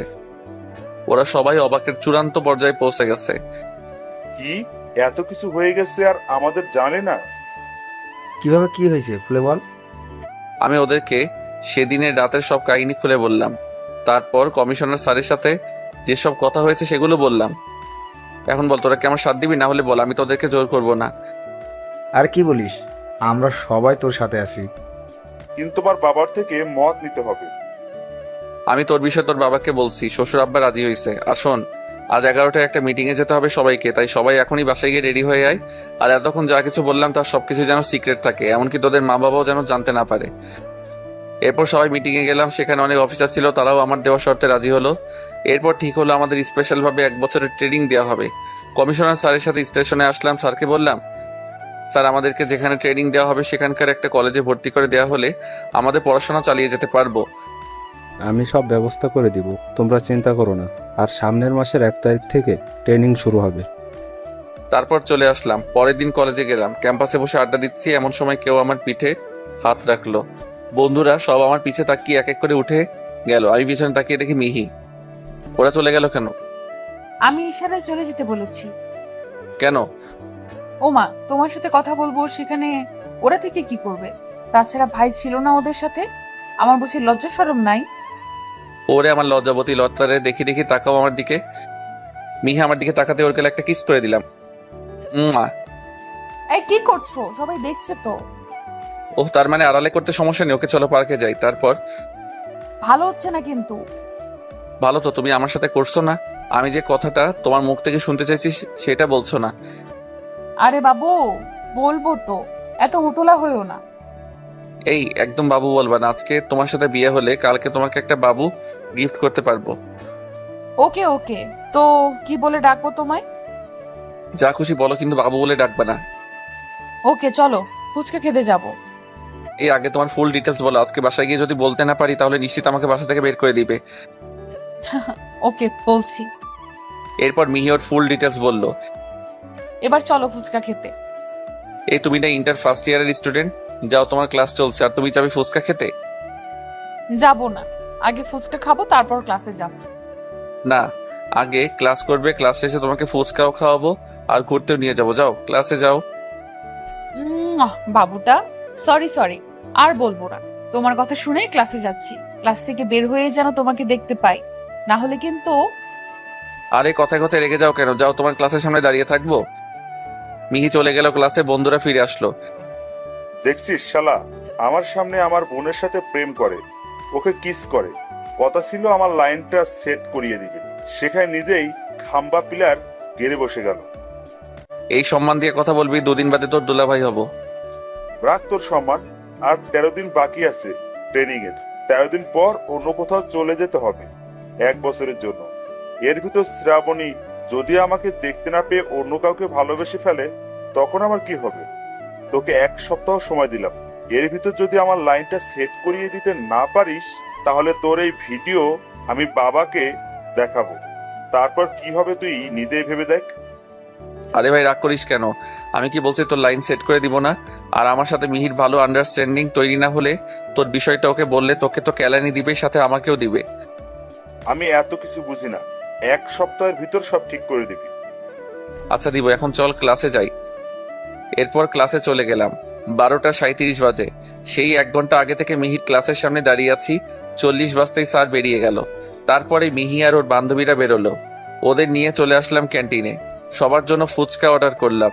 মিহি সহ মিহির বান্ধবীরা মোট 5 জন আর আমি। মিহি আমাকে ওদের সাথে পরিচয় করিয়ে দিল। আমি ওদের সাথে কথা বলে একটু ভাব জমানোর চেষ্টা করছি। মাঝে মাঝে মিহির দিকে তাকাচ্ছি। এমনিতেই মেয়েরা ঝাল বেশি দিয়ে ফুচকা খায়, তার উপর মিহি রেগে গেছে, তাই ঝালে আর রাগে মিহির গাল লাল হয়ে গেছে। আমি ওকে এই অবস্থায় দেখে আবারও 1 দফা প্রেমে পড়ে গেলাম। তাই ওর বান্ধবীদের সাথে কথা বলে ওকে আরো বেশি রাগানোর চেষ্টা করছি। আগে 1 প্লেট খেয়েছিল আর 1 প্লেট খাচ্ছিল। প্লেট শেষ হতেই পার্স থেকে টাকা বের করে ওর বান্ধবীদের বলল, তোরা যত পারিস খা, আমি ওকে নিয়ে যাচ্ছি। বলে আমার কাছে এসে আমার শার্টের কলার ধরে দাঁড় করালো। এরপর টেনে নিয়ে যেতে লাগলো। আমি ঘটনার আকস্মিকতায় বোবা হয়ে গেছি। মিহি চোখ রাগে লাল হয়ে গেছে। আমি নিশ্চিত এখন কোনো কথা বললেই আমার কপালে দুঃখ আছে। আমি চুপচাপ ওর সাথে যেতে লাগলাম। ক্যাম্পাসের সবাই আমাদের দিকে তাকিয়ে আছে। কলেজ গেট থেকে বেরিয়ে একটা রিক্সা ডাক দিল। এরপর রিক্সা উঠে আমাকে বলল, তাড়াতাড়ি ওঠ। আমি উঠে পড়লাম। এখনো কলার ছাড়ে নাই। আমি তো ভয় দরদর করে ঘামছি আর আমার রুমালটা দিয়ে কপালের ঘাম মুছছি। এ তোর বাসার ঠিকানা বল। কেন কেন বলার সাথেই কলার ছেড়ে চুল ধরলো। ধরেই ঝাঁকানি শুরু। আমার মুখ দিয়ে যেই আহ শব্দটা বেরিয়েছে, সেই অমনি আমার হাত থেকে রুমালটা নিয়ে মুখে ভরে দিল। এরপর রিক্সায় বসে যত রকম ভাবে মারা যায় সকল ভাবে মারলো। কিছুক্ষণ পর ছেড়ে দিয়ে এই তোর বাসার ঠিকানা বলতে বললাম না? আমি ওর কথা শুনে ওর মুখের দিকে তাকালাম। ওর চোখে চোখ পড়তে আমি চোখ নামিয়ে নিলাম। তারপর চুপচাপ বাসা ঠিকানা বলে দিলাম, কারণ খুব ভালো করে জানি এখন ওর কথা না শুনলে আবার আমার কপালে কেলানি আছে। এই কদিনে এতটা ঠিক বুঝে গেছি। একটু বাদেই রিক্সা আমার বাসার সামনে গিয়ে থামলো। ফের আমার কলার ধরে নামালো। তারপর মিহি নিজেই ভাড়া মিটিয়ে আমাকে টেনে নিয়ে গিয়ে কলিং বেল বাজালো। আম্মু এসে দরজা খুললো। দরজা খুলতেই আম্মু হা হয়ে গেল। মুখ যেন আর কখনো বন্ধ হবে না। চোখের সামনে নিজের ছেলের কলার একটা মেয়েকে ধরে রাখতে দেখলে যা হয় আর কি। মিহি চোখ গরম করে আমার দিকে তাকালো, জানতে চাইছে, এই মহিলাকে? আমার আম্মু আর আম্মু ও মিহি, তোমাদের যার ছবি দেখিয়েছিলাম। মিহি আমার কলার ছেড়ে আম্মুকে পা ছুঁয়ে সালাম করলো। থাক মা, ওই তুই চেয়ে চেয়ে দেখছিস কি? মেয়েটাকে নিয়ে ভেতরে আয়। ঘেমে ভিজে গেল মেয়েটা। আম্মুর কথা শুনে মনে হচ্ছে আমি এ বাসার চাকর। আয় মা, ভিতরে আয়। আম্মু মিহির হাত ধরে ভিতরে নিয়ে গেল। এরপর ভাবিকে ডাক দিল। দিয়া মা, কই তুই? দেখ কে আসছে আমাদের বাসায়। কে এসেছে মা? আরে নিজে এসে দেখ না। ভাবি কিচেন থেকে বেরিয়ে দেখে একটা মেয়ে মার সামনে সোফায় বসে আছে। তার মুখ দেখা যাচ্ছে না। ভাবি তাদের সামনে চলে আসলো। সামনে এসে দেখে মেয়েটি আর কেউ নাই, মিহি। কেননা ফ্যামিলির সবাই মিহির ছবি দেখেছিল। ভাবির সাথে সাথে মিহিকে জড়িয়ে তোলে। একটু পর ছেড়ে দিয়ে, মা, মেঘ জীবনে একটা কাজের কাজ করছে। এমন একটা সুন্দর মেয়েকে আমার যা হিসেবে পছন্দ করছে। আমি দরজায় দাঁড়িয়ে ওদের কাহিনী দেখছি। আমার দিকে কারো কোনো খেয়ালই নেই। আমি কোনো কথা না বলে নিজের রুমের দিকে যেতে ধরলাম। তখন মিহি বলে, আন্টি জানেন আপনার ছেলে কি করছে? এ কি মা, আমার ছেলেকে ভালোবাসিস আবার আমাকে আন্টি বলছিস? আন্টি নয়, আম্মু বল। আর কি করছে বেয়াদবটা? আন্টি, তোমার ছেলে আমার সামনে আমার বান্ধবীদের সাথে ফ্লার্ট করে। তুমি বলো কোনো মেয়ে কি এটা সহ্য করতে পারে? পরে আমি যখন ওর দিকে রেগে তাকালাম, ও আরো বেশি করে ফ্লার্ট করতে শুরু করলো। তাই ওর কলার ধরে তোমার কাছে নিয়ে আসছি।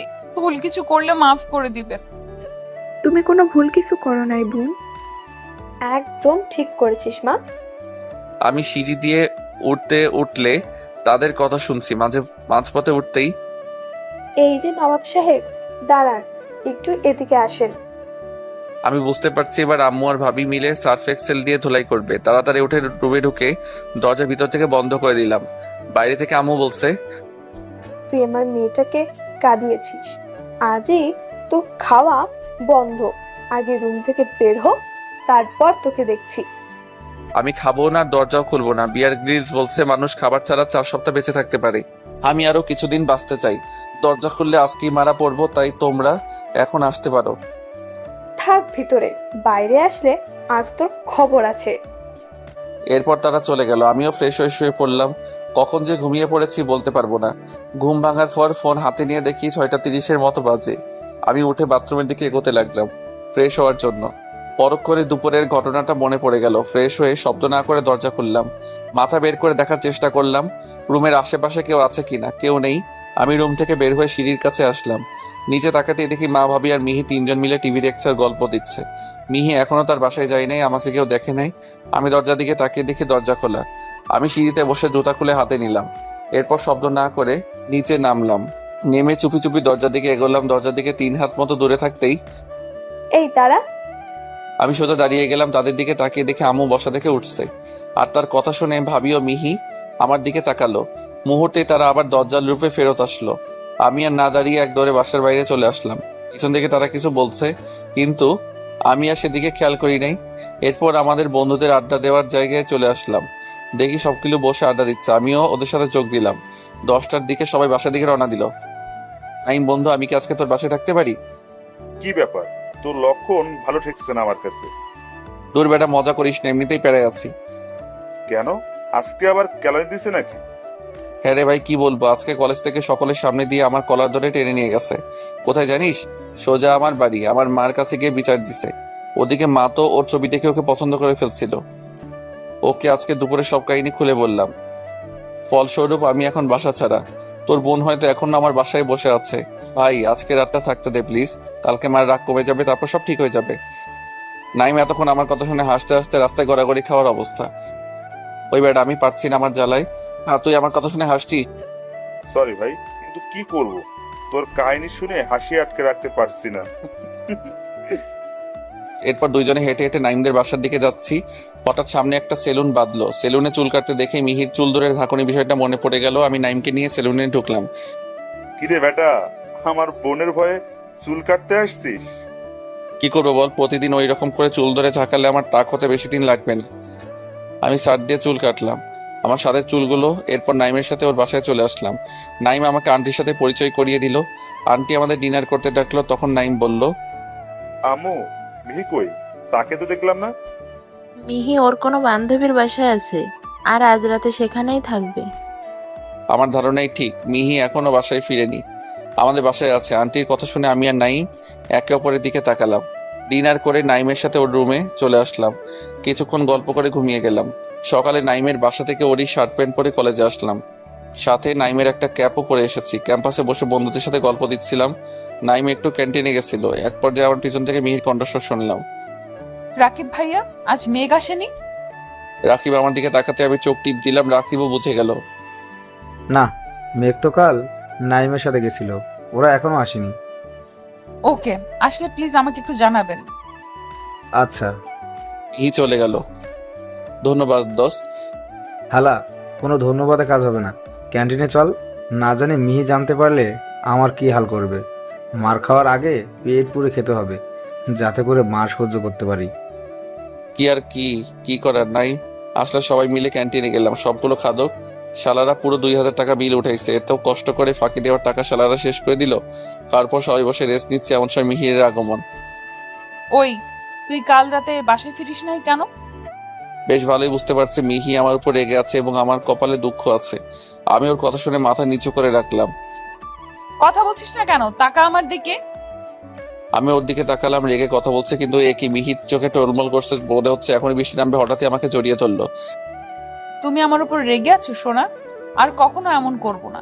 প্লিজ কথা বলো আমার সাথে। আই লাভ ইউ সোনা। আমার গালে প্লাস কপালে কিস দিয়ে। আমি তো মিহির ব্যবহারে অনেক অবাক হয়ে গেছি। ক্যান্টিনে সবাই আমাদের দেখছে। আমি বন্ধুদের ইশারা করে সবাইকে বের হয়ে যেতে বললাম, ওরা ক্যান্টিন ফাঁকা করে দিল। মিহি আমাকে শক্ত করে জড়িয়ে ধরে আমার বুকে মাথা রেখে কান্না করছে আর বলছে, প্লিজ কথা বলো আমার সাথে। আই লাভ ইউ বলছি তো সোনা, আই লাভ ইউ আ লট। আমি আর কখনো তোমার উপর রাগ করব না, তোমাকে মারবো না।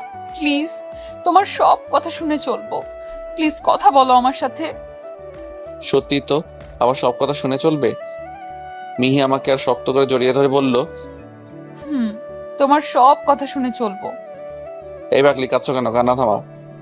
মিহির চোখ মুছে দিয়ে ওকে শক্ত করে জড়িয়ে ধরলাম। কি কান্না থামাও, না হলে আমি কিন্তু তোমার সাথে কথা বলবো না। সাথে সাথে মিহির কান্না থামিয়ে দিল, কিন্তু ফোপাচ্ছে। দেখি, তাকাও আমার দিকে। চোখ মুখের একই অবস্থা করেছো, ঘুমাওনি রাতে? মিহি চুপ, শুধু ফোপাচ্ছে। ওকে, বলতে হবে না। আমি আবার মিহির জন্য খাবার অর্ডার করলাম। কিছুক্ষণ পর খাবার দিয়ে গেল। আমি মিহিকে খাইয়ে দিচ্ছি। মিহি চুপচাপ খাচ্ছে। ভালোই বুঝতে পারছি কাল রাতে খাবার খাইনি। খাওয়া শেষে মিহিকে নিয়ে কলেজের পাশের পার্কে আসলাম। দুজনে একটা বেঞ্চে বসলাম। মিহি আজ একেবারে চুপচাপ। একটু পর আমি মিহির কোলে মাথা দিয়ে বেঞ্চের উপর শুয়ে পড়লাম। মিহি আমার মাথায় হাত বুলিয়ে দিতে লাগলো। হঠাৎ আমাকে ঠেলে বেঞ্চ থেকে ফেলে দিল। আমি অবাক হয়ে মিহির দিকে তাকালাম। মিহির দিকে তাকিয়ে দেখি মিহি আবার আগের সেই রাগী মুডে ফেরত এসেছে। ওই, তুই চুল কাটলি কেন? কার অনুমতি নিয়ে চুল কাটছিস? কার আবার অনুমতি নিব? আমার চুল আমি কাটছি। চুল তোর হতে পারে, কিন্তু তোর চুলের উপর তোর থেকে আমার অধিকার বেশি। তুই কি করে করবি আমি জানি না, কিন্তু এক সপ্তাহের ভিতর যেন তোর মাথায় আগের মতো লম্বা লম্বা চুল দেখতে পাই, না হলে। আমাকে কথাগুলো বলেই মিহি চলে গেল। আমি এখনো সেই জায়গায় দাঁড়িয়ে আছি। আমি কাকে ভালোবাসলাম? কথায় কথায় থ্রেড দেয়। আমিও একটু পর পার্ক থেকে বেরিয়ে আসলাম। তারপর সোজা বাসায় চলে আসলাম। বাসায় আসতেই আম্মু আমাকে জড়িয়ে ধরে কান্না শুরু করে দিল। কোথায় ছিলি বাবা তুই? মায়ের উপর রাগ করে এভাবে চলে যাবি? আম্মু, কান্না করো কেন? আমি তো কোথাও যাইনি। এই তো তোমার সামনে দাঁড়িয়ে আছি। খুব ক্ষুধা লাগছে, কিছু খেতে দাও। তুই ফ্রেশ হয়ে আয়, আমি এক্ষুনি খাবার দিচ্ছি। খাবার খাওয়ার পর ঘুমালাম। বিকালে বন্ধুদের সাথে আড্ডা দিয়ে রাত কাটালাম। সন্ধ্যার একটু পর বাসায় আসলাম। রাতে সবাই একসাথে ডিনার করছি, এমন সময় কমিশনার স্যার ফোন দিল। আমি তাড়াতাড়ি হাত ধুয়ে উঠে আসলাম। কিরে, হঠাৎ কে ফোন দিচ্ছে যে খাবার ছেড়ে উঠতে হচ্ছে? কথা বলে এসে বলছি। আমি বাসার বাইরে চলে আসলাম। কল ব্যাক করলাম। Hello sir. মেঘ, তোমার ভাইয়ের জন্য একটা চাকরির ব্যবস্থা হয়েছে। কাল সকালে তোমার ভাইকে আমার সাথে দেখা করতে বলবে, আর তুমি তোমার বন্ধুদেরকে নিয়ে বিকেলে দেখা করবে। আচ্ছা স্যার, অনেক ধন্যবাদ। কথা বলা শেষ করেই আবার বাসায় ফেরত আসলাম। তারপর সবাইকে ভাইয়ের চাকরির বিষয়টা জানালাম। সবাই খুব খুশি হয়েছে। আমি আমার রুমে গিয়ে মিহিকে ফোন দিলাম। মিহি কেটে দিল। আবার ফোন দিলাম, আবারও কেটে দিল। এরপর 5 বার কল দিলাম, 5 বারই কেটে দিল। এবার টেক্সট করলাম, সোনা, এখন আমার উপর রেগে আছো? আমি চুল কেটেছি, তার একটা কারণ আছে। কাল দেখা করো, সব খুলে বলবো। প্লিজ ফোনটা রিসিভ করো, তোমার সাথে কথা বলতে খুব ইচ্ছা করছে। সোনা প্লিজ। টেক্সট দেওয়ার 1 মিনিট পর কল দিলাম। এবার রিসিভ করলো।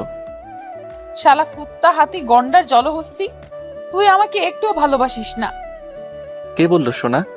আমি অনেক ভালোবাসি তোমায়। না, তুই আমাকে ভালোবাসিস না। যদি ভালোবাসতি তাহলে আমাকে একবার হলেও ফোন করতি। তুই আমাকে একটুও ভালোবাসিস না। তাহলে তো তুমিও আমাকে ভালোবাসো না। আর আমি তোমাকে কল দিয়েছি, টেক্সটও করেছি, সেই হিসাবে আমি তোমাকে ভালোবাসি, বরং তুমি আমাকে ভালোবাসো না। তুই একটা যা, ব্রেকআপ তোর সাথে, আর কল দিবি না আমাকে। যা বাবা, কেটে দিল। কি এমন বললাম যে মহারানী রেগে গেল? আমিও আর ফোন দিলাম না, ঘুমিয়ে গেলাম। সকালে সবাই একসাথে নাস্তা করলাম। নাস্তা করে বাবার সাথে ভাইও বেরিয়ে গেল। আমি আর একটু রেস্ট নিয়ে রেডি হয়ে কলেজে চলে আসলাম। প্রতিদিনের মতো বন্ধুরা সবাই মিলে আড্ডা দিচ্ছি। এখন কলেজে আসলে সবসময় মনে ভয় থাকে, কখন কোন দিক দিয়ে মিহি আমার উপর হামলা করে। আমার সামনে নাইম, শিহাব আর রাকিব বসেছিল। হঠাৎই নাইম উঠে এক দৌড়ে কলেজের ভিতরের দিকে চলে গেল। পরপরই রাকিব আর শিহাব দুজনেই উঠে ক্লাসের দিকে হাঁটতে লাগলো। আমরা বাকি কয়জন কিছুই বুঝলাম না। আমরা সবাই চারদিকে তাকিয়ে দেখছি কি এমন ঘটনা ঘটছে যে ওরা এভাবে কেটে পড়ল। এরপর উজ্জ্বল, ইসমাইল আর স্বপ্নীল তারাও দেখলাম ক্লাসে দৌড় দিছে। কিরে, তোরা সবাই একে একে চলে যাচ্ছিস কেন? এমনি ভাই, হঠাৎ একটা কাজ মনে পড়েছে। ঘন্টাখানেক পর আবার তোর সাথে দেখা হবে। বাই। ক্যাম্পাসে যারা ছিল সবাই এক এক করে কলেজের ভিতরের দিকে চলে যাচ্ছে। আমি তো কিছুই বুঝলাম না। এবার ভালো করে চারপাশে তাকিয়ে ওদের এভাবে চলে যাওয়ার কারণ খুঁজছি। গেটের দিকে তাকাতেই আমার চোখ বড় বড় হয়ে গেল। মিহির হাতে হকি স্টিক নিয়ে আমার দিকে আসছে। মিহি কলেজ প্লাস এই এলাকার নামকরা গুন্ডি হিসেবে চিনে, তার উপর আবার বাবা কমিশনার। কে কি বলবে? শালারা আবারও আমাকে বাঘিনীর মুখে ফেলে পালিয়েছে। আমি এক পা করে পিছাচ্ছি। মিহি দূর থেকে চিৎকার করে বলল, আর এক পা পেছালে তোর পা আমি ভেঙে দিব। আমি বুঝতে পারছি আজকেও আমাকে কেলাবে। আমিও মনে মনে শয়তানি বুদ্ধি আটলাম, বারে বারে ঘুঘু তুমি খেয়ে যাও ধান, এইবার তোমার ফাঁদে আটকাবো। মিহি আমার কাছে আসতেই খেয়াল করলাম ওর চোখ মুখ ফুলে গেছে, চুল এলোমেলো, তবে অসাধারণ লাগছে। মিহি একেবারে আমার সামনে এসে দাঁড়ালো। আমি খেয়ালই করি নাই যে ও আমার একেবারে কাছে চলে এসেছে। আমার কাছে এসে আমার গালে একখান মেরে দিল। আরে ভাই কিস না, থাপ্পড়। আমার ধ্যান ভেঙে গেল। এটা কি হলো? গাল কি আপনার বাপের নাকি সরকারি? যখন তখন এসে মেরে যান। না সোনা, গালটা আমার বাপেরও না, সরকারিও না, আমার বরের। ওই ফাজিল মাইয়া, কি বলেন এসব? আমার এখনো বিয়ে হয়নি, আর আমি যে কোনো প্রতিবন্ধীকে বিয়ে করব, কিন্তু আপনাকে না। বিয়ে করার খুব শখ না? বিয়ে পরে করিস, আগে মিষ্টি তো খেয়ে নে। কি মিষ্টি? মিষ্টি আমার খুব প্রিয়। তাহলে তো বেশি দিতে হয়। একটু বেশি দিয়েন। ওকে দিচ্ছি নে। বলেই হকি স্টিক উপরে উঠালো আমাকে মারার জন্যে। অমনি আমি এক পা এগিয়ে ওর মাথা ধরে ওর ঠোঁটের সাথে আমার ঠোঁট মিলিয়ে দিলাম। সাথে সাথে স্টিকটা পড়ে যাওয়ার শব্দ শুনলাম। মিহি কল্পনাও করতে পারিনি যে আমি ওকে এভাবে কিস করে বসবো। 2-3 মিনিট হওয়ার পর মিহি ছাড়ানোর জন্য ছটফট করতে শুরু করতে লাগলো। আমি জোর করে 5 মিনিটের মতো করে ছেড়ে দিলাম। ছেড়ে দিতেই চর থাপ্পড় কিল ঘুষি যেটা পারে আমার বুকে মারতে লাগলো। শালা শয়তান কুত্তা ছাগল, এতক্ষণ কেউ করে? আমার দম বন্ধ হয়ে আসছিল, আমি যদি মরে যেতাম। বলেই আমার বুকে মুখ লুকালো। দেখি দেখি আমার সোনাটা লজ্জা পেয়েছে নাকি? বলার সাথেই আরেক দফা মায়ের চলল। কাল তোমায় কত মিস করছিলাম জানো? তুমি একবারও আমাকে ফোন দাওনি। কই দিয়েছিলাম তো। তাছাড়া সব সময় কি আমাকে ফোন করতে হবে নাকি? তুমিও তো করতে পারতে। জি, তোমাকেই করতে হবে। যাই হোক, এখন জলদি প্রপোজ করো। মানে? বারে কাল ব্রেকআপ করলা না, এখন প্রপোজ না করে আমাকে জড়িয়ে ধরছো কেন?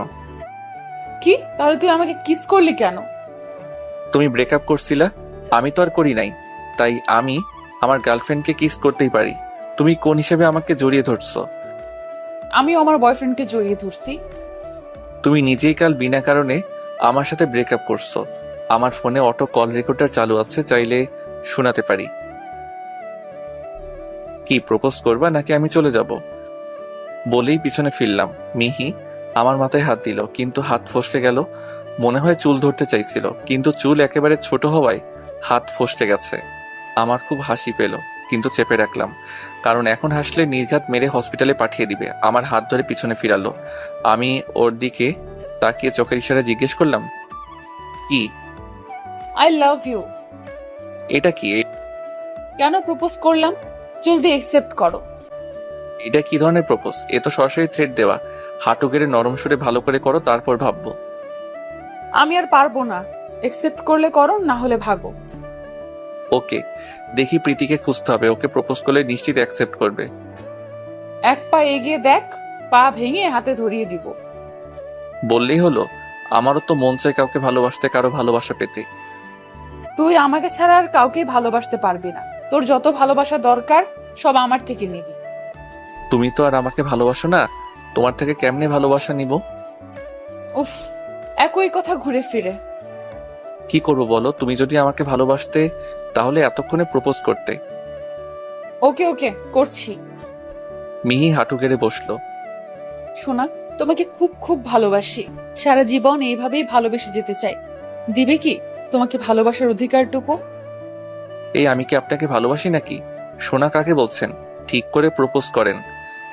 মিহি রাগে বিষাক্ত সাপের মতো ফোঁস ফোঁস করছে, যেন হাতের কাছে পেলেই এক ছোবলে ছবি করে দিবে।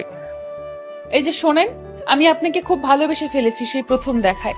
সারা জীবন এইভাবে ভালোবেসে যেতে চাই, সারা জীবন আপনার পাশে থাকতে চাই, আপনাকে আমার পাশে চাই, আপনার বাবুর মা হতে চাই। দিবেন কি আপনাকে ভালোবাসার অধিকারটুকু, আপনার পাশে থাকার অধিকারটুকু? আমার সময় লাগবে ভাবার জন্য, কাল উত্তরটা দেই। মিহি এমনিতেই আগে থেকে রেগেছিল, আমার কথা শুনে যেন তেলে বেগুনে জ্বলে উঠল। কি? আমি শুনতে পাইনি ঠিক করে, আরেকবার বলবেন প্লিজ? আমি বুঝতে পারছি এই ঠান্ডা আবহাওয়া ঝড় আসার পূর্ব লক্ষণ। বলছি যে চুপ, কোনো কথা বলবি না। শুধু হ্যাঁ ছাড়া তোর মুখ দিয়ে আর কোনো শব্দ বের না হয়, না হলে। কি আবার থ্রেট দেওয়া হচ্ছে? এটা কোনো প্রপোজাল? ফুল ছাড়া কেউ কাউকে প্রপোজ করে? আপনার কাছে তো কোনো ফুল দেখতে পাচ্ছি না। যান, ফুল এনে তারপর প্রপোজ করেন। আনসি ফুল, তুই যেমন দাঁড়িয়ে আছিস তেমনি থাকবি। যদি এইখান থেকে এক চুল নড়েছিস তো এই ফুল দিয়ে মালা করে তোকে মেরে তোর গলায় ঝুলাবো। মিহি চলে গেল ফুল আনতে। আমি পড়েছি মহাজালায়। দেখছি একটু বেশি ডাকাতে গিয়ে এখন আমারই বাস যাচ্ছে। কলেজ থেকে বেরিয়ে 1 মিনিট হাঁটলেই ফুলের দোকানে যাওয়া যায়। সেখানে 10 মিনিটের বেশি হয়ে গেল, মিহির আসার কোনো নামগন্ধ নেই। ক্যাম্পাসের সবাই একটু আগে আমার আর মিহির কাহিনীটা দেখেছে। এখন সবাই আমাকে ওই একই জায়গায় দাঁড়িয়ে থাকতে দেখে হাসছে। আর আমার বন্ধুরা, ওদের কথা আর কি বলবো, শালা সবগুলোই হারামি। আমি এখানে কড়া রোদ্দুরে মাথার উপর ব্যাগ ধরে দাঁড়িয়ে আছি, আর ওরা যার যার ফোনে ভিডিও অন করে আমার চারপাশে ঘুরছে আর আমাকে পচাচ্ছে। মন চাচ্ছে সবগুলোকে মেরে হসপিটালে পৌঁছে দেই, কিন্তু মিহির কথাগুলো মনে পড়লে নড়ার সাহস পাচ্ছি না। না জানি পরে আমার কি হাল করে। একটু পর দেখলাম মিহি গেট দিয়ে ঢুকছে, এক হাতে ফুল, অন্য হাতে হকি স্টিক। ঢুকে আমার দিকে তাকাতেই জায়গায় দাঁড়িয়ে গেল। এদিকে আমার বন্ধুরা আমার চারপাশে ঘুরতে ঘুরতে আমাকে পচাচ্ছে, প্লাস সেগুলো ভিডিও করছে। নাইম সবার থেকে বেশি বেশি করছে, হালায় নেচে নেচে আমাকে পচাচ্ছে। এটা দেখে মিহি রাগে ফেটে পড়ছে, দ্রুত বেগে আমাদের দিকে আসছে। শালারা কেউ খেয়ালই করেনি যে মিহি চলে আসছে। তার উপর ওদের কর্মকাণ্ডগুলো নিজের চোখে দেখছে। ওরা ওদের মতো আমাকে পচাচ্ছে। আমি মিহির এগিয়ে আসা দেখে ওদের পরিণতি যে কি হবে এটা ভেবেই হাসি পাচ্ছে, যার কারণে মুচকি মুচকি হাসছি। নাইম আমার হাসি দেখে দাঁড়িয়ে গেল। কিরে শালা, পাগল হয়ে গেলি নাকি? হাসছিস কেন? ভাবছি আমাকে এভাবে বিপদে পড়তে দেখে আমাকে পচাচ্ছিস, তার উপর আবার এগুলো ভিডিও করছিস।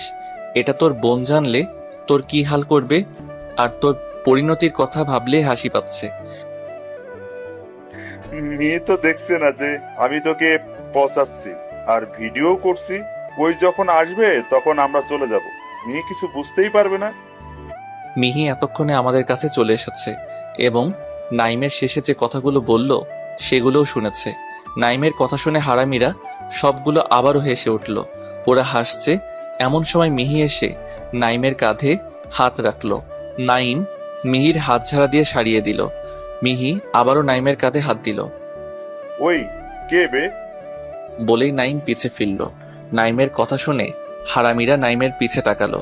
যেই ওরা মিহিকে দেখলো ওদের কাঁপুনি শুরু হয়ে গেল, কেননা মিহি হকি স্টিক নিয়ে দাঁড়িয়ে আছে।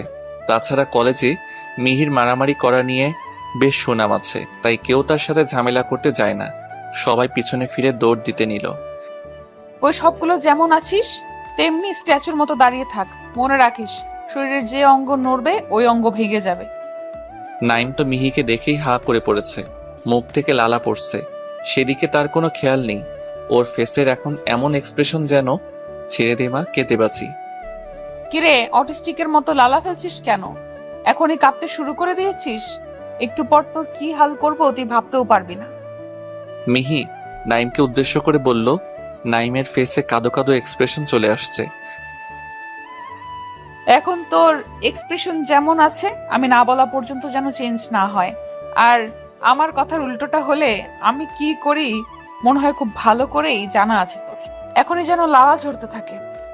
নাইম শুধু ঘাড় নাড়িয়ে মিহির কথার উত্তর দিল। মিহি এবার আমার দিকে এগোতে লাগলো, তাই দেখে আমার মুখের হাসি হাওয়া হয়ে গেল।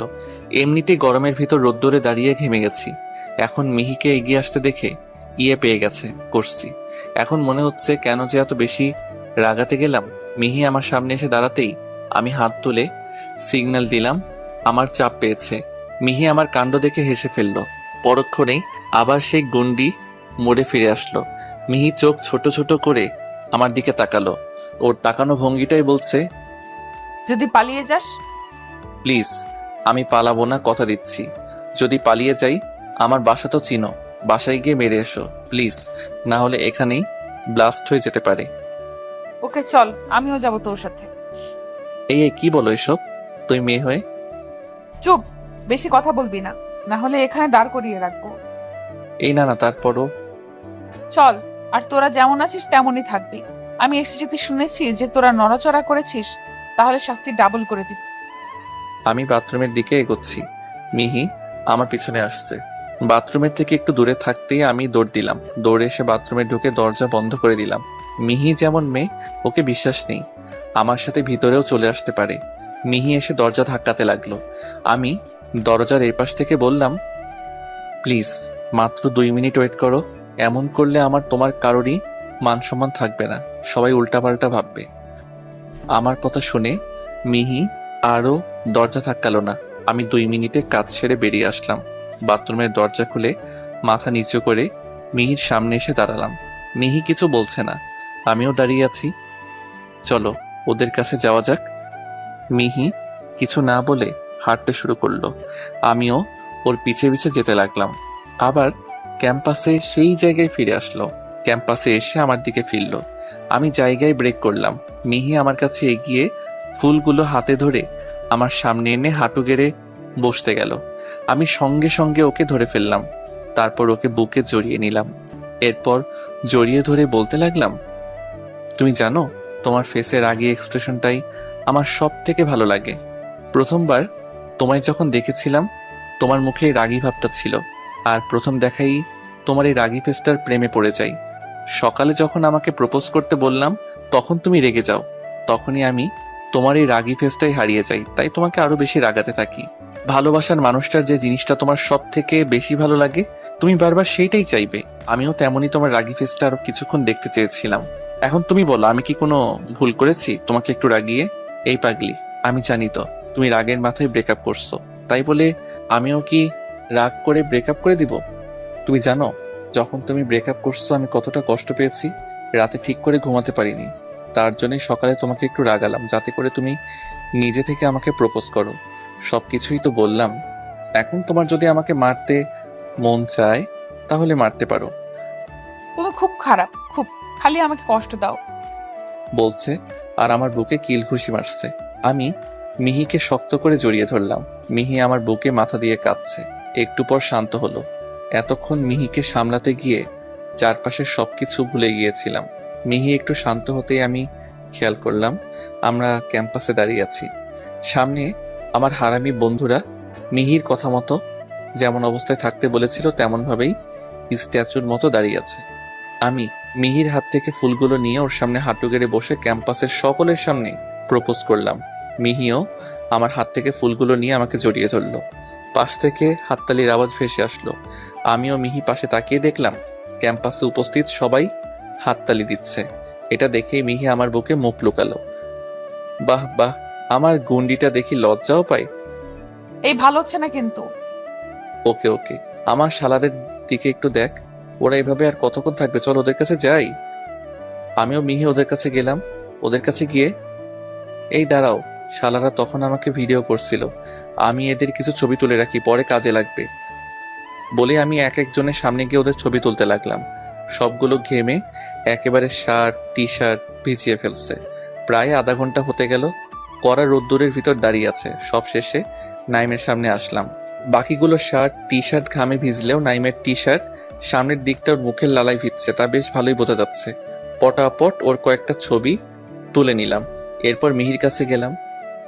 সোনা, ওদের এবারের মতো মাফ করে দাও। এমনিতেই রোদ্দুরে দাঁড়িয়ে থেকে ওরা যে কষ্ট পেয়েছে তা কম নয়। তাছাড়া ওরা আমার বন্ধু, ওরা আমাকে নিয়ে একটু মজা করতেই পারে।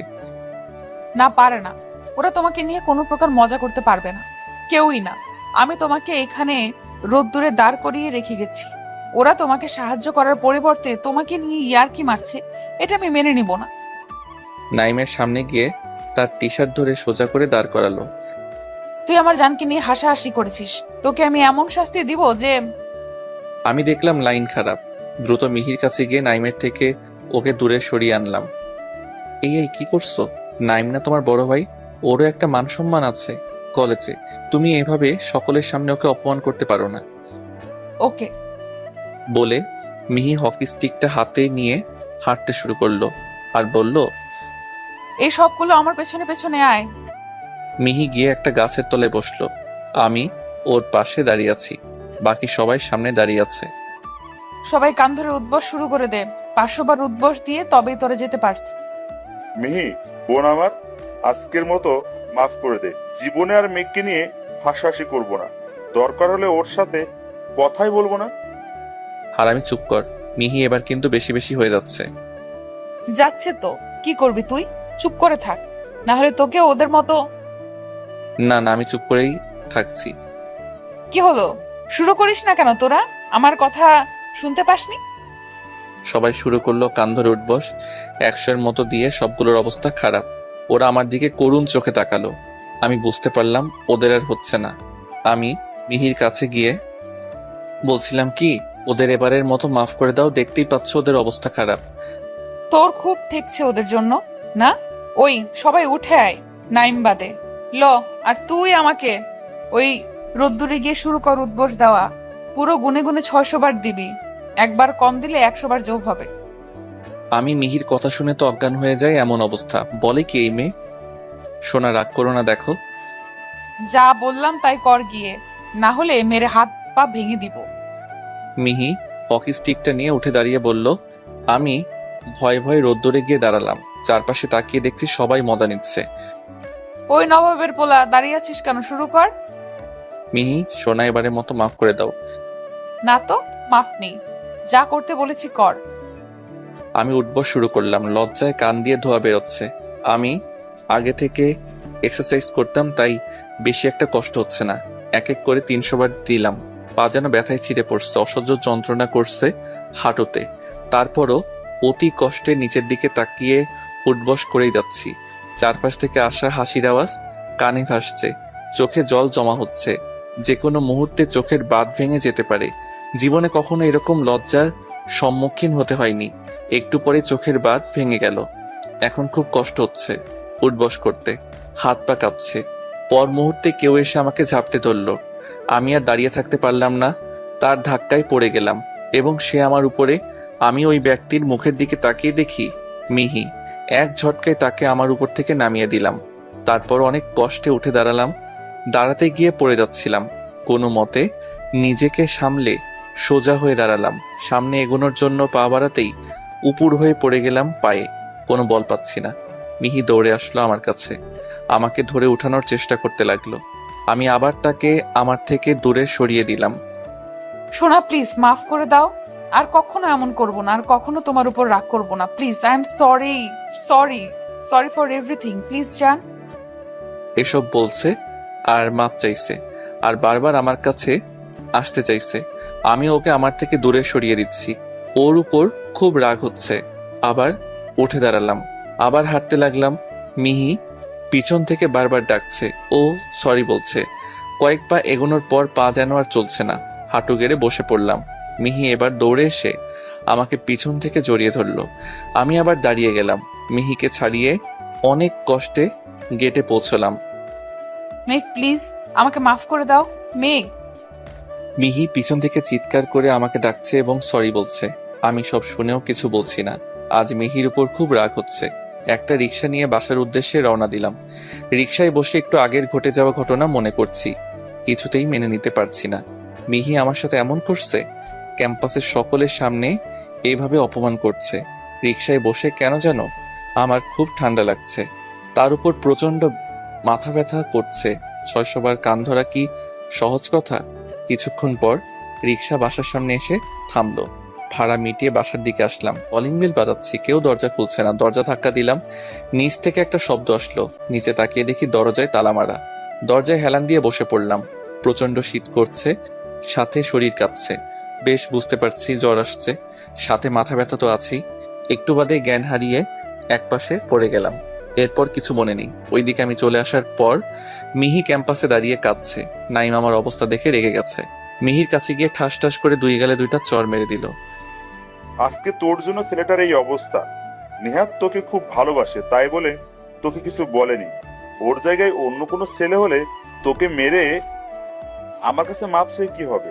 যাকে বিনা দোষে এত বড় শাস্তি দিলি তার কাছে মাপ চাস? মাপ করলে তো ভালো, না হলে নিজের দোষেই মেঘের ভালোবাসা হারাবে। ওই তোরা আয় দেখি মেঘ কই গেল, ওর অবস্থা বেশি একটা ভালো না।